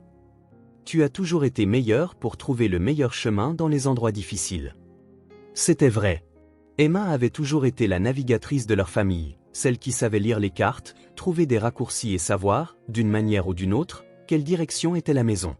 Timothy s'était appuyé sur le sens de l'orientation de sa sœur tant de fois qu'il se sentait perdu sans ses conseils, non seulement physiquement mais aussi émotionnellement. Le sous-bois épineux déchira les vêtements de Timothy et égratigna ses bras et son visage, le laissant avec l'air d'avoir combattu un très grand et très méchant chat. Mais il continua d'avancer, coupant, tirant et traînant la civière centimètre par centimètre à travers une végétation qui semblait déterminée à les garder piégés pour toujours. « Tu te souviens quand on s'est perdu dans les bois derrière la maison des Henderson ?» demanda Timothy à Emma alors qu'il se débattait avec une vigne particulièrement tenace. On avait peut-être 6 et 9 ans, et on avait exploré pendant des heures quand on a réalisé qu'on ne savait plus quel était le chemin de la maison. J'ai commencé à pleurer, mais tu as juste regardé autour de toi une minute, puis tu as montré ce grand chêne et tu as dit que la maison était par là. Et tu avais raison. Tu avais toujours raison pour les directions. Le souvenir fit sourire Timothy malgré leurs circonstances désespérées. Emma possédait une capacité presque surnaturelle à trouver son chemin en territoire inconnu, une compétence qui les avait sauvés de catastrophes mineures plus de fois que Timothy ne pouvait en compter. Maintenant, alors qu'il avait plus que jamais besoin de cette compétence, Emma était inconsciente et incapable de l'aider à naviguer dans le labyrinthe de sentiers forestiers et de lits de ruisseaux qui se ressemblaient tous à ses yeux inexpérimentés. À l'approche du soir, Timothy se trouva face à une décision qui déterminerait s'il survivrait à la nuit. Le ruisseau les avait menés à un endroit où l'eau dégringolait sur une série de corniches rocheuses dans ce qui aurait été une belle cascade dans d'autres circonstances. L'eau qui tombait créait une fine brume qui captait la lumière du soleil de fin d'après-midi, peignant des arcs-en-ciel dans l'air et remplissant la clairière du son tonitruant de l'eau vive. Mais pour Timothy, traînant une personne blessée sur une civière improvisée, la cascade représentait un obstacle insurmontable. Les corniches rocheuses étaient abruptes et irrégulières, sans chemin clair vers le bas. Il ne pouvait absolument pas porter Emma dans cette descente périlleuse, et il ne pouvait pas traîner la civière sur les corniches de pierre inégales sans risquer de graves blessures pour eux deux. Timothy étudia attentivement le terrain, pesant ses options tandis que le soleil descendait à l'horizon. À gauche de la cascade, la forêt semblait dense et difficile, pleine de pentes abruptes et de sous-bois épais qui rendraient le traînage de la civière presque impossible. À droite, le terrain semblait monter plus progressivement, mais Timothy pouvait voir que cela les éloignerait du ruisseau qui avait été leur guide et leur bouée de sauvetage. « Que ferais-tu, Emma » demanda Timothy à sa sœur inconsciente, sa voix à peine audible par-dessus le bruit de l'eau qui tombe. « Quel chemin choisirais-tu » La décision semblait incroyablement lourde, chargée de conséquences qui pourraient faire la différence entre la vie et la mort. Si Timothy se trompait, il pourrait se perdre dans la nature sans moyen de retrouver le chemin du ruisseau ou de tout autre point de repère. Mais s'il restait sur place, espérant des secours qui pourraient ne jamais arriver, Emma mourrait certainement. Comme en réponse à sa question, Timothy entendit un son qui fit bondir son cœur d'espoir. C'était faible et lointain, presque perdu dans le tonnerre de la cascade, mais indubitable, le son d'un moteur de voiture quelque part au-delà des arbres, à droite de la cascade. Timothy n'avait pas entendu de véhicule à moteur depuis que le camion de son père avait disparu dans l'obscurité 2 nuits auparavant, et le son était comme de la musique à ses oreilles. « Tu entends ça » chuchota Timothy avec excitation à Emma, sa voix se brisant d'émotion. « C'est une voiture, ce qui signifie qu'il y a une route là-bas. On va y arriver, Emma. On va te trouver de l'aide. » Dynamisé par ce signe de civilisation, Timothy commença le difficile processus de manœuvrer la civière loin du ruisseau et de remonter la pente douce vers l'endroit où il avait entendu la voiture. Le sol de la forêt était couvert de feuilles mortes qui facilitaient le traînage par endroits, mais le rendaient traître à d'autres, où les feuilles cachaient des rochers et des racines qui accrochaient les patins de la civière et menaçaient de renverser tout l'appareil. La pente ascendante exigea toute la force restante de Timothy, et il se retrouva à devoir se reposer toutes les quelques minutes pour reprendre son souffle et combattre les vertiges provoqués par l'épuisement et la déshydratation. Sa bouteille d'eau était presque vide, et Timothy savait qu'il devrait bientôt trouver une autre source d'eau fraîche ou risquer de s'effondrer de déshydratation. Le bruit de la voiture s'était estompé dans le silence, mais Timothy s'accrochait à l'espoir que là où il y avait un véhicule, il y en aurait d'autres. Les routes signifiaient des gens, et les gens signifiaient de l'aide, et l'aide signifiait qu'Emma pourrait survivre à ce cauchemar qui avait commencé par un voyage de camping en famille et s'était transformé en une épreuve de tout ce que Timothy pensait savoir sur l'amour, le courage et les limites de l'endurance humaine. En montant plus haut, Timothy commença à remarquer d'autres signes de présence humaine. Il y avait des souches où des arbres avaient été coupés, probablement pour le bois, et il pouvait voir ce qui ressemblait à des traces de pneus dans la terre meuble où du matériel d'exploitation forestière était passé. Ces signes remplirent Timothy d'espoir car ils signifiaient que des gens venaient régulièrement dans cette région, ce qui augmentait les chances que quelqu'un les trouve ou qu'ils trouvent leur chemin vers la sécurité. « Regarde, Emma » dit Timothy, montrant une section de forêt où le sous-bois avait été défriché. « Des gens ont travaillé ici. Ça veut dire qu'on se rapproche de la civilisation. » Alors que la nuit tombait sur la forêt, Timothy installa son camp dans une petite clairière où les arbres s'ouvraient assez pour lui permettre de voir les étoiles. Il fit un autre petit feu, utilisant le reste de leur petit bois sec, et mangea un maigre dîner de crackers et de beurre de cacahuète. Leur réserve de nourriture s'épuisait dangereusement, mais Timothy essaya de ne pas penser à ce qui se passerait s'il n'atteignait pas bientôt l'aide. Le feu apportait chaleur et réconfort, mais il soulignait aussi à quel point ils étaient seuls dans la vaste nature. Les flammes créaient un petit cercle de lumière et de sécurité, mais au-delà de ce cercle s'étendait une obscurité sans fin, remplie de dangers inconnus. Timothy ne s'était jamais senti si petit ou si vulnérable, et il se retrouva à sursauter à chaque bruit que la forêt faisait dans la nuit. « Demain, on va trouver cette route », promit Timothy à Emma en s'installant à côté d'elle pour la nuit. « Demain, on va trouver des gens qui pourront t'aider à aller mieux. » La respiration d'Emma était devenue plus laborieuse pendant la journée, et Timothy pouvait voir que les secousses constantes de la civière pesaient sur son corps blessé. Des cernes sombres étaient apparues sous ses yeux, et sa peau avait pris une pâleur grisâtre qui terrifiait Timothy plus qu'il ne voulait l'admettre. Le sang de son oreille avait séché, mais Timothy pouvait voir de nouvelles taches là où un nouveau saignement avait commencé. « Tu dois tenir bon », chuchota Timothy, prenant la main molle de sa sœur dans la sienne. « Tu dois continuer à te battre, parce que je ne peux pas faire ça sans toi.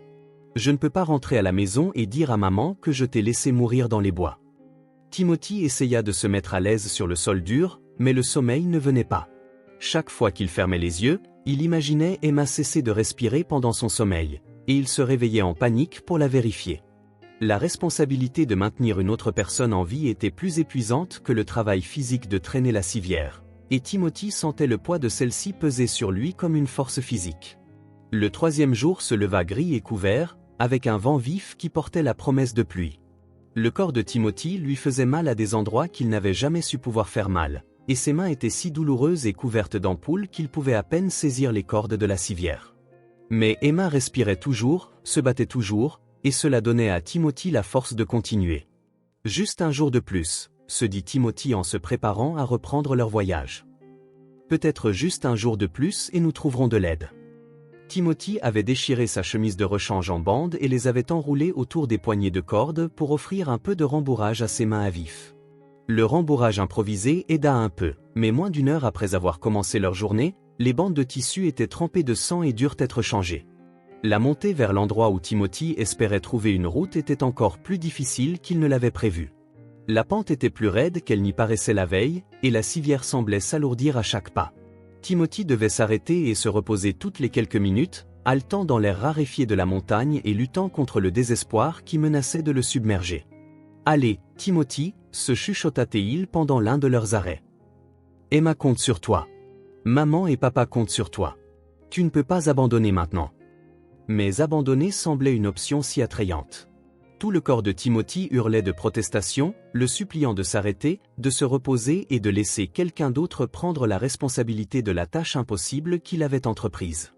Il serait si facile de simplement s'allonger à côté d'Emma et d'attendre que ce qui devait arriver arrive. Au lieu de cela, Timothy se força à se relever et saisit à nouveau les cordes de la civière. Un pas à la fois, un pied devant l'autre, un mètre de plus vers le salut. C'était tout ce à quoi il devait penser. Le prochain pas, les quelques mètres suivants, le prochain petit objectif qui les rapprocherait de l'aide. Mais juste au moment où Timothy commençait à se demander s'il avait imaginé le bruit de la voiture, si son espoir désespéré l'avait fait entendre des choses qui n'étaient pas là, il franchit une petite colline et vit le plus beau spectacle de sa jeune vie. Là, à moins d'1 kilomètre, se trouvait un ruban d'asphalte noir coupant à travers la forêt comme une bouée de sauvetage lancée à un homme qui se noie. C'était une vraie route, avec des lignes jaunes peintes au centre et tout, et Timothy pouvait voir des poteaux téléphoniques le long de celle-ci, ce qui signifiait qu'il y avait de l'électricité, des communications et toute l'infrastructure de la civilisation. « Emma, regarde !» cria Timothy, sa voix se brisant d'émotion. « Voilà la route. On l'a trouvée. On va y arriver. » La vue de la route donna à Timothy une bouffée d'énergie qu'il n'avait pas ressentie depuis le début de leur périple. Il pouvait presque goûter au salut, imaginer le moment où il ferait signe à une voiture et où Emma serait transportée d'urgence à un hôpital où des médecins pourraient la sauver. Le dernier kilomètre jusqu'à la route fut le plus long et le plus difficile de tout leur voyage. Le corps épuisé de Timothy protestait à chaque pas, et la civière s'accrochait à chaque racine et rocher comme si la forêt elle-même essayait de les empêcher d'atteindre la sécurité. Mais Timothy continua d'avancer avec la détermination acharnée d'un enfant qui avait appris que parfois, l'impossible était la seule option disponible. La forêt semblait devenir plus dense à l'approche de la route, comme si la nature faisait une dernière tentative pour les garder piégés. Des buissons épineux déchiraient les vêtements de Timothy et égratignaient son visage, tandis que des branches tombées bloquaient leur chemin et le forçaient à trouver des itinéraires alternatifs qui ajoutaient de précieuses minutes à leur voyage. On y est presque, Emma, halta Timothy en traînant la civière à travers les 100 derniers mètres de forêt. On y est presque. Tiens bon encore un peu. Lorsque la civière racla enfin l'asphalte de la route, Timothy s'effondra à genoux à côté d'Emma, trop épuisé pour célébrer, mais trop soulagé pour désespérer. Ils avaient réussi. Après 3 jours à traîner sa sœur inconsciente à travers la nature sauvage du Vermont, ils avaient atteint la civilisation. Maintenant, tout ce que Timothy avait à faire était de trouver quelqu'un pour les aider. Quelqu'un qui pourrait amener Emma à un hôpital avant qu'il ne soit trop tard. La route s'étendait dans les 2 directions, sans signe de trafic, mais Timothy savait que des voitures utilisaient cette route car il en avait entendu une. Tout ce qu'il avait à faire était d'attendre, et finalement quelqu'un viendrait les secourir. On l'a fait, Emma, chuchota Timothy, sa voix à peine audible d'épuisement. On a atteint la route. Maintenant, quelqu'un va nous aider et tu vas aller bien. Mais alors que Timothy était assis à côté de sa sœur sur la route déserte, guettant tout signe de véhicule approchant, il réalisa que leur calvaire n'était pas encore terminé. Atteindre la route n'avait été que la première partie de leur voyage. Maintenant, ils devaient trouver leur chemin vers un hôpital, et ils devaient le faire rapidement, car l'état d'Emma se détériorait clairement. Timothy étudia la route dans les 2 directions, essayant de décider quel chemin était le plus susceptible de mener à l'aide.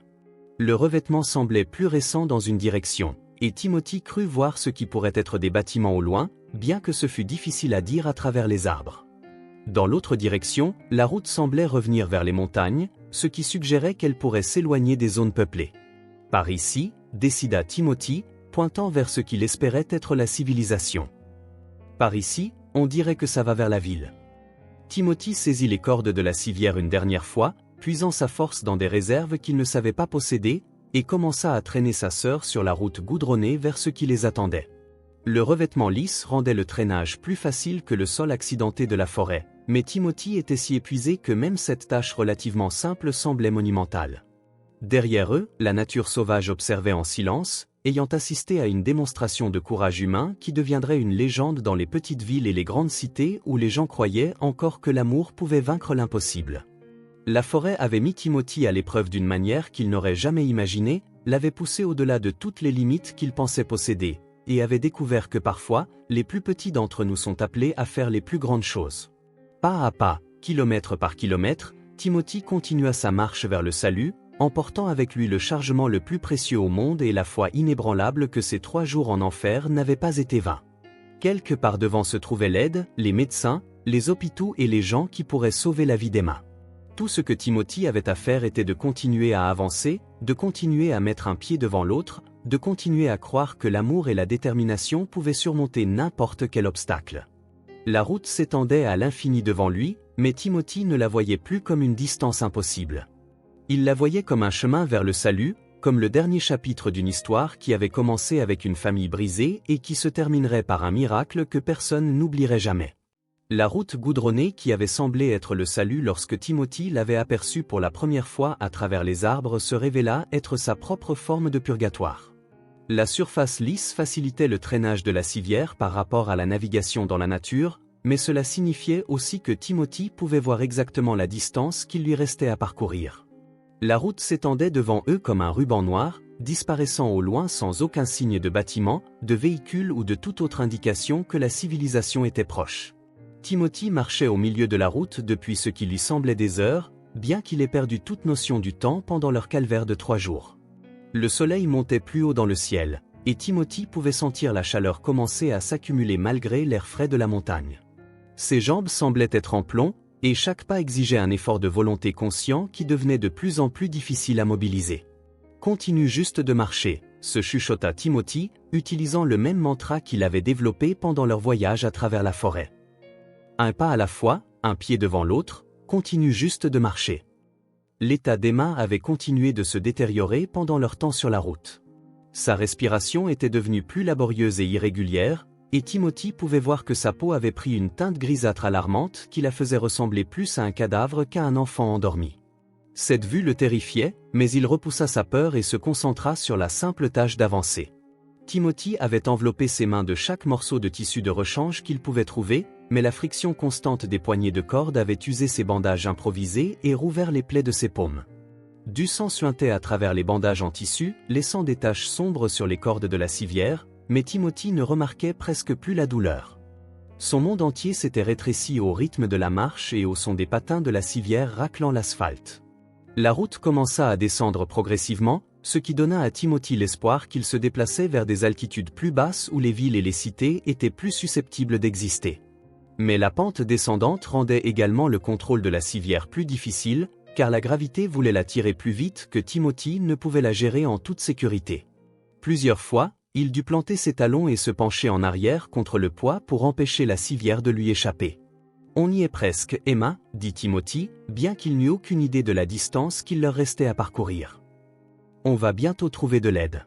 Tiens bon encore un peu. » Le son de sa propre voix devenait étrange à ses oreilles, rauque et faible à cause de la déshydratation et de l'épuisement. La bouteille d'eau de Timothy était vide depuis la veille au soir, et il commençait à ressentir les effets d'une grave déshydratation. Sa bouche semblait pleine de coton, et sa vision se brouillait parfois de manière à le faire trébucher et presque perdre sa prise sur la civière. Allait s'effondrer avant de trouver de l'aide, il entendit le plus beau son du monde, le grondement lointain d'un véhicule approchant. Timothy leva les yeux de la surface de la route où il avait concentré son attention et vit une camionnette franchir une colline, peut-être à 1 kilomètre devant eux. « À l'aide !» cria Timothy, sa voix se brisant de désespoir. « Aidez-nous, s'il vous plaît !» Le camion était encore trop loin pour que le conducteur l'entende, mais Timothy commença à agiter frénétiquement les bras tout en continuant à traîner la civière au milieu de la route. Il était terrifié à l'idée que le conducteur ne les voit pas à temps ou suppose qu'ils n'étaient que des autostoppeurs et passent sans s'arrêter. Alors que le camion se rapprochait, Timothy put voir qu'il s'agissait d'un ancien modèle de Ford avec des plaques d'immatriculation du Vermont, le genre de véhicule qui pourrait appartenir à un agriculteur local ou à un ouvrier du bâtiment. Le conducteur était un homme d'âge moyen portant une casquette de baseball, et Timothy put voir son expression passer de l'intérêt désinvolte à l'alarme alors qu'il réalisait que la petite silhouette sur la route traînait ce qui semblait être une personne blessée sur une civière improvisée. Le camion s'arrêta en crissant à environ 6 mètres de Timothy, et le conducteur sauta avec les mouvements rapides de quelqu'un qui avait reconnu une urgence. C'était un homme grand et costaud, aux cheveux grisonnants et aux vêtements de travail qui suggéraient qu'il était un ouvrier. Mais c'est l'expression de préoccupation et de compétence immédiate sur son visage qui fit faiblir les genoux de Timothy de soulagement. « Jésus-Christ, mon garçon, que s'est-il passé ?» demanda l'homme en courant vers Timothy et Emma. « Es-tu blessé ? C'est ta sœur ? » « Elle est tombée, » haleta Timothy, sa voix à peine audible. « Elle est tombée d'une falaise et elle est inconsciente depuis 3 jours. Je l'ai traînée ici depuis les montagnes. Elle a besoin d'un hôpital. S'il vous plaît, aidez-la. » L'homme s'agenouilla à côté de la civière et commença immédiatement à vérifier les signes vitaux d'Emma avec l'efficacité exercée de quelqu'un qui avait déjà eu affaire à des blessures. Timothy regarda le visage de l'étranger devenir grave, prenant en compte le teint pâle d'Emma, sa respiration irrégulière et le sang séché autour de son oreille. « Je m'appelle Bill McCarthy, » dit l'homme en levant les yeux vers Timothy avec des yeux pleins de compassion. « Je suis un secouriste volontaire pour les pompiers de Millbrook. On va amener ta sœur à l'hôpital tout de suite. Mais d'abord, j'ai besoin de connaître vos noms et ce qui s'est passé exactement. »« Je suis Timothy Walsh et voici ma sœur Emma, » dit Timothy, les mots sortant en un flot. « On campait avec nos parents à Pine Ridge, mais notre père s'est saoulé et nous a laissés, et notre mère est partie le chercher et n'est jamais revenue. Et Emma est tombée en escaladant des rochers et j'ai dû la traîner à travers la forêt parce qu'il n'y avait personne d'autre pour aider. » L'expression de Bill McCarthy devint encore plus sérieuse alors qu'il assimilait l'explication de Timothy. « Ça s'est passé il y a combien de temps ? Quand vos parents vous ont-ils quitté ? » ?»« Il y a 3 jours, répondit Timothy.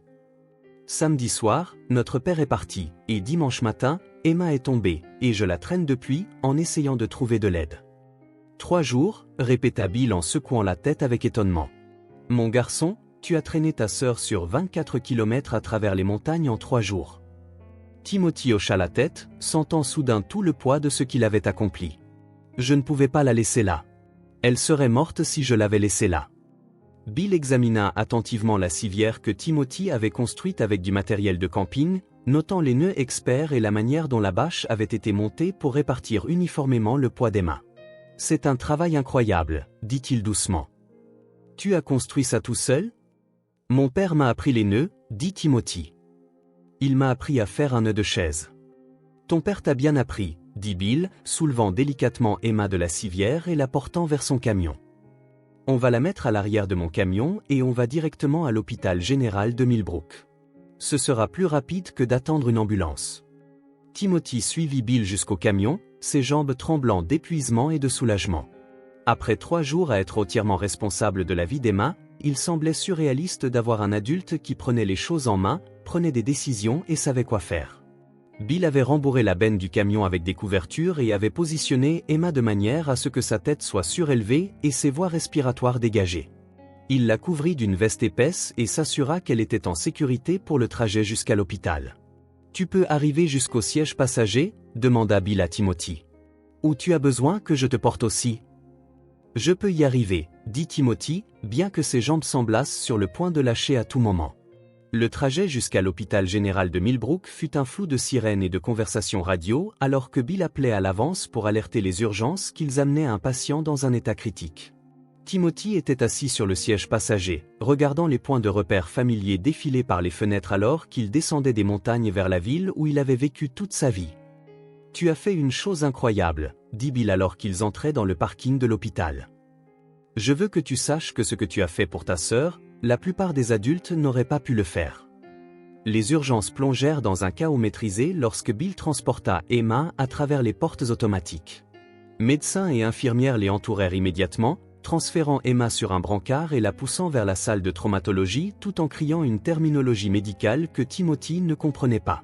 Timothy essaya de suivre, mais une infirmière bienveillante le guida doucement vers une chaise dans la salle d'attente. « Laisse les médecins travailler, dit-elle doucement. Ils vont prendre grand soin de ta sœur. »« Est-ce qu'elle va s'en sortir ?» demanda Timothy, sa voix petite et effrayée. « Les médecins vont faire tout leur possible, » répondit l'infirmière. « Mais pour l'instant, nous devons aussi prendre soin de toi. Quand as-tu mangé ou bu pour la dernière fois ?» Timothy ne s'en souvenait pas. Les 3 derniers jours s'étaient fondus en un cycle sans fin de marche, de traînage et de surveillance d'Emma. La nourriture et l'eau étaient devenues secondaires par rapport au simple objectif d'atteindre l'aide. L'infirmière apporta à Timothy des sandwichs et du jus, et il mangea avec la faim désespérée de quelqu'un qui avait survécu avec des crackers et de la détermination. Alors que les besoins physiques immédiats étaient satisfaits, Timothy commença à assimiler ce qui se passait autour de lui. Des policiers étaient arrivés et posaient des questions sur ses parents et ce qui s'était passé au terrain de camping.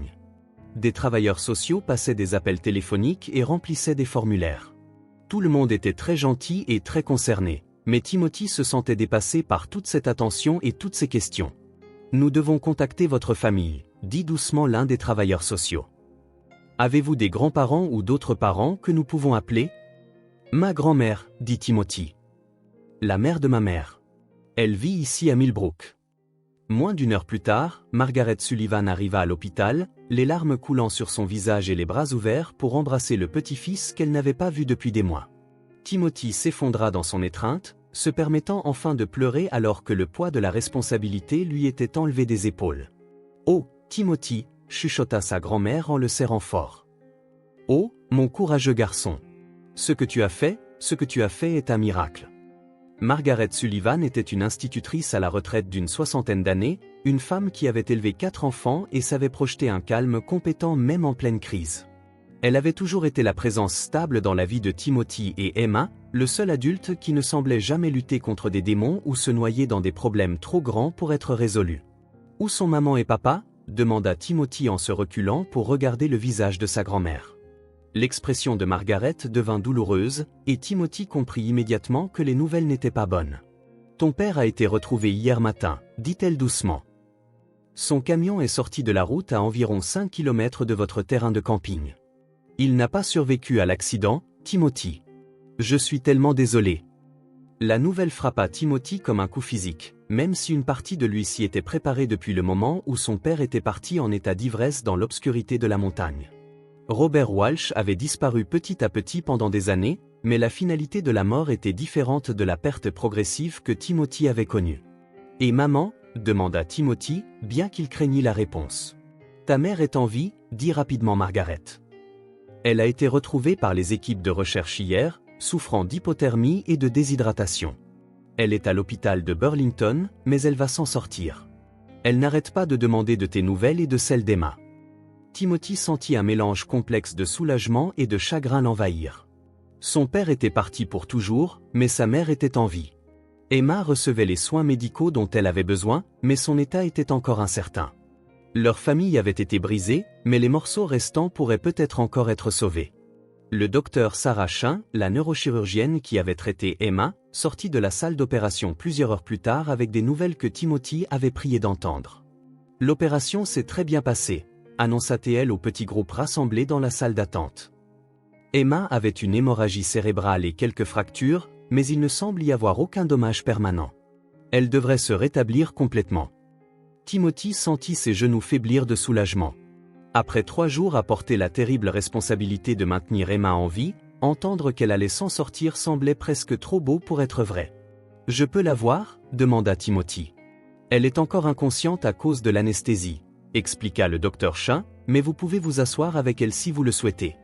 Elle devrait se réveiller dans quelques heures. » Timothy s'assit au chevet d'Emma, lui tenant la main et regardant les moniteurs qui suivaient ses signes vitaux. Elle paraissait petite et fragile, entourée de tout l'équipement médical, mais sa couleur était meilleure qu'elle ne l'avait été depuis des jours, et sa respiration était forte et régulière. « On a réussi », chuchota Timothy à sa sœur endormie. « On est rentré à la maison. » Emma se réveilla progressivement, ses yeux papillonnant alors que l'anesthésie se dissipait. La première chose qu'elle vit fut le visage de Timothy, et elle sourit malgré la douleur et la confusion. « Timmy », dit-elle faiblement, « on est à la maison ?»« On est à la maison », confirma Timothy en lui serrant doucement la main. « On est à l'hôpital de Millbrook. Tu as dormi un moment. »« Je me souviens d'être tombé, » dit Emma, sa voix devenant plus forte. « Je me souviens d'avoir heurté les rochers, mais tout ce qui suit est flou. » Timothy passa l'heure suivante à raconter à Emma leur voyage à travers la forêt, la civière qu'il avait construite et les 3 jours qu'ils avaient passés à marcher vers la civilisation. Emma écouta avec un étonnement croissant, tendant parfois la main pour toucher les bandages sur les mains de Timothy ou les égratignures sur son visage. « Tu m'as porté sur 24 kilomètres ?» demanda Emma, sa voix pleine d'émerveillement. « Tu as construit une civière et tu m'as porté sur 24 kilomètres à travers les montagnes ?»« Je t'ai surtout traîné », dit Timothy avec un sourire fatigué. Et ce n'était pas 24 kilomètres. Ça semblait juste faire 24 kilomètres. En fait, c'était presque exactement 24 kilomètres, dit Bill McCarthy, qui était revenu prendre de leurs nouvelles. J'ai mesuré la distance entre l'endroit où je vous ai trouvé et le terrain de camping de Pine Ridge. 24,5 km pour être exact. Emma fixa son petit frère avec une expression que Timothy n'avait jamais vue auparavant. Un mélange de gratitude, d'admiration et d'un amour si profond qu'il semblait transformer tout son visage. « Tu m'as sauvé la vie », dit-elle simplement. « Tu aurais fait la même chose pour moi », répondit Timothy, bien qu'ils sussent tous les deux que ce qu'il avait accompli était extraordinaire à tous points de vue. L'histoire de Timothy Walsh, 9 ans, et de son voyage épique pour sauver la vie de sa sœur se répandit à travers Millbrook comme une traînée de poudre, puis au-delà, jusqu'aux médias régionaux et finalement aux chaînes de télévision nationales. Les journalistes voulaient interviewer Timothy, les photographes voulaient prendre sa photo, et les responsables gouvernementaux voulaient lui décerner des médailles pour son héroïsme. Mais Timothy n'était pas intéressé par la gloire ou la reconnaissance. Il voulait s'assurer qu'Emma se rétablisse complètement, passer du temps avec sa mère lorsqu'elle serait sortie de l'hôpital de Burlington, et commencer le difficile processus de deuil de son père tout en essayant de comprendre à quoi ressemblerait leur famille sans lui. Diana Walsh retourna à Millbrook une semaine après Timothy et Emma, paraissant plus âgée et plus fragile que ses enfants ne s'en souvenaient, mais vivante, reconnaissante et déterminée à reconstruire leur famille brisée.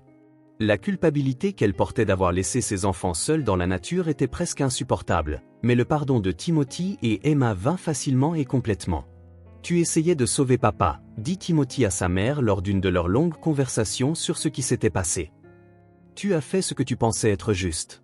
Personne n'aurait pu savoir ce qui allait se passer. » La famille Walsh emménagea temporairement chez Margaret Sullivan, un arrangement qui devint rapidement permanent alors qu'ils découvraient que la maison de leur grand-mère ressemblait plus à un foyer que le duplex qu'ils avaient partagé avec le fantôme de Robert. Les chambres d'amis de Margaret devinrent les chambres de Timothy et Emma, et sa cuisine devint le cœur d'une famille qui apprenait à fonctionner sans le chaos et l'incertitude qui avaient défini leur vie si longtemps. Timothy retourna à l'école après un mois de convalescence, mais il n'était plus le même garçon de 9 ans qui était parti pour un voyage de camping censé guérir les blessures de sa famille. Ses camarades de classe et ses professeurs le traitaient avec un mélange d'admiration et de curiosité qui le mettait mal à l'aise, comme si son héroïsme l'avait transformé en quelqu'un de différent de l'enfant calme et studieux qu'ils avaient connu. « Je suis toujours le même », dit Timothy à son enseignante de 4e année lorsqu'elle lui demanda de parler à la classe du courage et de la détermination. « Je n'ai rien fait de spécial. J'ai juste fait ce que n'importe qui ferait pour quelqu'un qu'il aime. » Mais Emma savait mieux. Elle comprenait que ce que Timothy avait fait exigeait une sorte de force que la plupart des gens ne découvrent jamais en eux, une volonté de tout sacrifier pour quelqu'un d'autre sans rien attendre en retour. Elle comprenait aussi que l'héroïsme de son petit frère l'avait changé d'une manière qui façonnerait le reste de sa vie. Le rétablissement d'Emma fut plus lent que les médecins ne l'avaient initialement prévu, nécessitant des mois de physiothérapie pour retrouver toute sa force et sa coordination. Mais elle aborda sa rééducation avec la même détermination qui l'avait poussée à escalader la paroi rocheuse où elle était tombée. Et Timothy était là à chaque étape pour l'encourager et la soutenir. « Tu te souviens quand tu m'as appris à faire du vélo ?» demanda Emma à Timothy lors d'une de ces séances de thérapie particulièrement difficiles. « Tu te souviens comment tu as couru à côté de moi pendant des heures jusqu'à ce que je trouve enfin l'équilibre ?» « Tu étais si têtu, » répondit Timothy en riant. « Tu refusais d'abandonner même quand tu tombais sans cesse. »« J'ai appris ça de toi, » dit sérieusement Emma. « J'ai appris qu'on n'abandonne pas les gens qu'on aime, peu importe à quel point les choses sont difficiles. » Le premier anniversaire de leur calvaire fut marqué discrètement par une visite privée au banc commémoratif qui avait été installé au terrain de camping de Pine Ridge en mémoire de Robert Walsh. La plaque disait simplement « En mémoire de Robert Walsh, père et mari bien-aimés », mais Timothy savait que les mots ne pouvaient pas capturer la complexité de l'homme qu'avait été son père. « Il était malade », dit Diana alors qu'ils étaient assis sur le banc surplombant la vallée où leur cauchemar avait commencé. « L'alcoolisme est une maladie, et votre père menait une bataille qu'il ne pouvait pas gagner. Mais il vous aimait tous les deux très fort, et il aurait été fier de ce que vous avez fait l'un pour l'autre. » Timothy hocha la tête, comprenant que le pardon n'était pas la même chose que l'oubli, et que l'amour pouvait coexister avec la déception et le chagrin. Son père les avait déçus de la manière la plus fondamentale, mais il avait aussi donné à Timothy les connaissances et les compétences qui avaient rendu leur survie possible. « Les nœuds qu'il m'a appris, » dit doucement Timothy. « Les nœuds de chaise qui ont tenu la civière. » Finalement, c'était peut-être sa façon de prendre soin de nous. Emma tendit la main et prit celle de Timothy, la serrant doucement. « Il nous a aussi donné l'un à l'autre, » dit-elle. « Et il nous a donné maman. Et peut-être que c'est assez. » En retournant à la voiture de leur grand-mère, Timothy réfléchit à tout ce qui avait changé depuis ce terrible week-end dans les montagnes. Emma était devenue plus forte et plus réfléchie, ayant appris que la survie exigeait à la fois courage et humilité. Diana avait retrouvé la femme qu'elle avait été avant que des années de stress et d'inquiétude ne la réduisent à néant. Et Timothy avait découvert que l'héroïsme ne consistait pas à être sans peur, mais à avoir peur et à agir quand même, quand quelqu'un que l'on aime a besoin de vous. La petite ville de Millbrook avait accueilli la famille Walsh d'une manière qu'ils n'avaient jamais connue avant leur tragédie. Des voisins qui avaient été des étrangers devinrent des amis, des entreprises locales offrirent leur soutien et un emploi, et la communauté sembla déterminée à s'assurer que Timothy et Emma n'affronteraient plus jamais leurs problèmes seuls. « Les gens sont fondamentalement bons », disait Margaret Sullivan à ses petits-enfants lors de l'une de leurs conversations du soir. « Parfois, ils oublient. Parfois, ils se perdent dans leurs propres problèmes. Mais quand quelque chose compte vraiment, la plupart des gens se mobilisent et font ce qu'il faut. » Timothy avait vu la vérité de cette affirmation dans la réponse immédiate de Bill McCarthy à leur urgence, dans le personnel hospitalier qui avait travaillé sans relâche pour sauver la vie d'Emma, et dans les innombrables personnes qui avaient offert leur aide et leur soutien pendant leur rétablissement. La gentillesse des étrangers avait été aussi importante pour leur survie que la détermination de Timothy et la résilience d'Emma. Alors que Timothy entrait dans l'adolescence et qu'Emma se préparait pour le lycée, ils accordaient occasionnellement des interviews à des journalistes écrivant sur leur histoire, soulignant toujours que leur survie avait été un effort d'équipe qui incluait non seulement leurs propres efforts, mais aussi le soutien de toute une communauté. Ils prenaient la parole dans les écoles et les organisations civiques sur l'importance de la famille, le pouvoir de la détermination et la simple vérité que les gens ordinaires sont capables de choses extraordinaires lorsque les circonstances l'exigent. Les héros ne portent pas toujours de cape, disait Timothy à ses auditoires, utilisant une phrase qui était devenue associée à leur histoire. Parfois, les héros sont juste des enfants qui aiment assez leur sœur pour faire tout ce qu'il faut pour la garder en sécurité. Emma ajoutait généralement, et parfois, les héros sont des petits frères qui sont plus courageux qu'ils ne le savent et plus forts qu'ils ne le pensent. Mais dans leurs moments privés, loin de l'attention des médias et de la reconnaissance publique, Timothy et Emma appréciaient simplement d'être frères et sœurs, ayant appris à se chérir d'une manière que la plupart des frères et sœurs ne connaissent jamais. Ils avaient traversé l'enfer ensemble et en étaient sortis de l'autre côté avec un lien que rien ne pouvait briser. Les dimanches matins tranquilles, lorsqu'ils aidaient leur grand-mère à préparer le petit déjeuner ou travaillaient ensemble sur leurs devoirs, Timothy surprenait parfois Emma le regardant avec cette même expression de gratitude et d'admiration qu'elle avait eue sur son lit d'hôpital toutes ces années auparavant. Et Emma surprenait Timothy faisant de même, tous deux se rappelant qu'ils avaient été prêts à mourir l'un pour l'autre et qu'ils avaient plutôt appris à vivre. « Tu penses parfois à ce qui se serait passé si tu n'avais pas été là ?» demanda Emma à Timothy lors d'un de ces moments.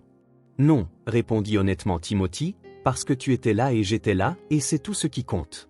On a pris soin l'un de l'autre, comme les familles sont censées le faire. » Le dernier chapitre de leur histoire ne s'est pas écrit dans les montagnes, ni à l'hôpital, ni même dans les années de rétablissement qui ont suivi. Il s'est écrit dans les milliers de petits moments où ils ont choisi de s'aimer malgré leurs peurs, de se pardonner malgré leurs erreurs, et de construire une famille plus forte que celle qu'ils avaient perdue. Timothy Walsh deviendrait enseignant, attiré par une profession qui lui permettait d'aider les enfants à surmonter les défis de la croissance dans un monde incertain. Emma Walsh deviendrait infirmière, suivant les traces de leur mère et dédiant sa vie à prendre soin des gens dans leurs moments les plus vulnérables. Mais ils seraient toujours, avant tout, le frère et la sœur qui avaient appris dans la nature sauvage du Vermont que l'amour n'est pas seulement un sentiment, mais une action, pas seulement une promesse, mais une pratique, et que parfois, les plus grandes aventures commencent par la simple décision de ne jamais abandonner les personnes qui comptent le plus. Des années plus tard, lorsque les propres enfants de Timothy lui demanderaient de leur raconter l'histoire de leur célèbre père et de leur tante, il terminerait toujours de la même manière: la chose la plus importante que nous ayons apprise n'était pas la survie, l'héroïsme ou le courage. La chose la plus importante que nous ayons apprise, c'est que nous n'étions jamais vraiment seuls, parce que nous avions l'un l'autre. Et tant que nous nous aurons, nous pourrons survivre à tout. Et dans le silence confortable qui suivait, entourés par la famille qu'ils avaient construite sur les cendres de celle qu'ils avaient perdue, Timothy et Emma échangeraient un regard qui disait tout ce que les mots ne pourraient jamais exprimer, qu'ils avaient tenu leurs promesses l'un envers l'autre, qu'ils étaient rentrés à la maison, et que la longue marche à travers la nature les avait menés exactement là où ils devaient être.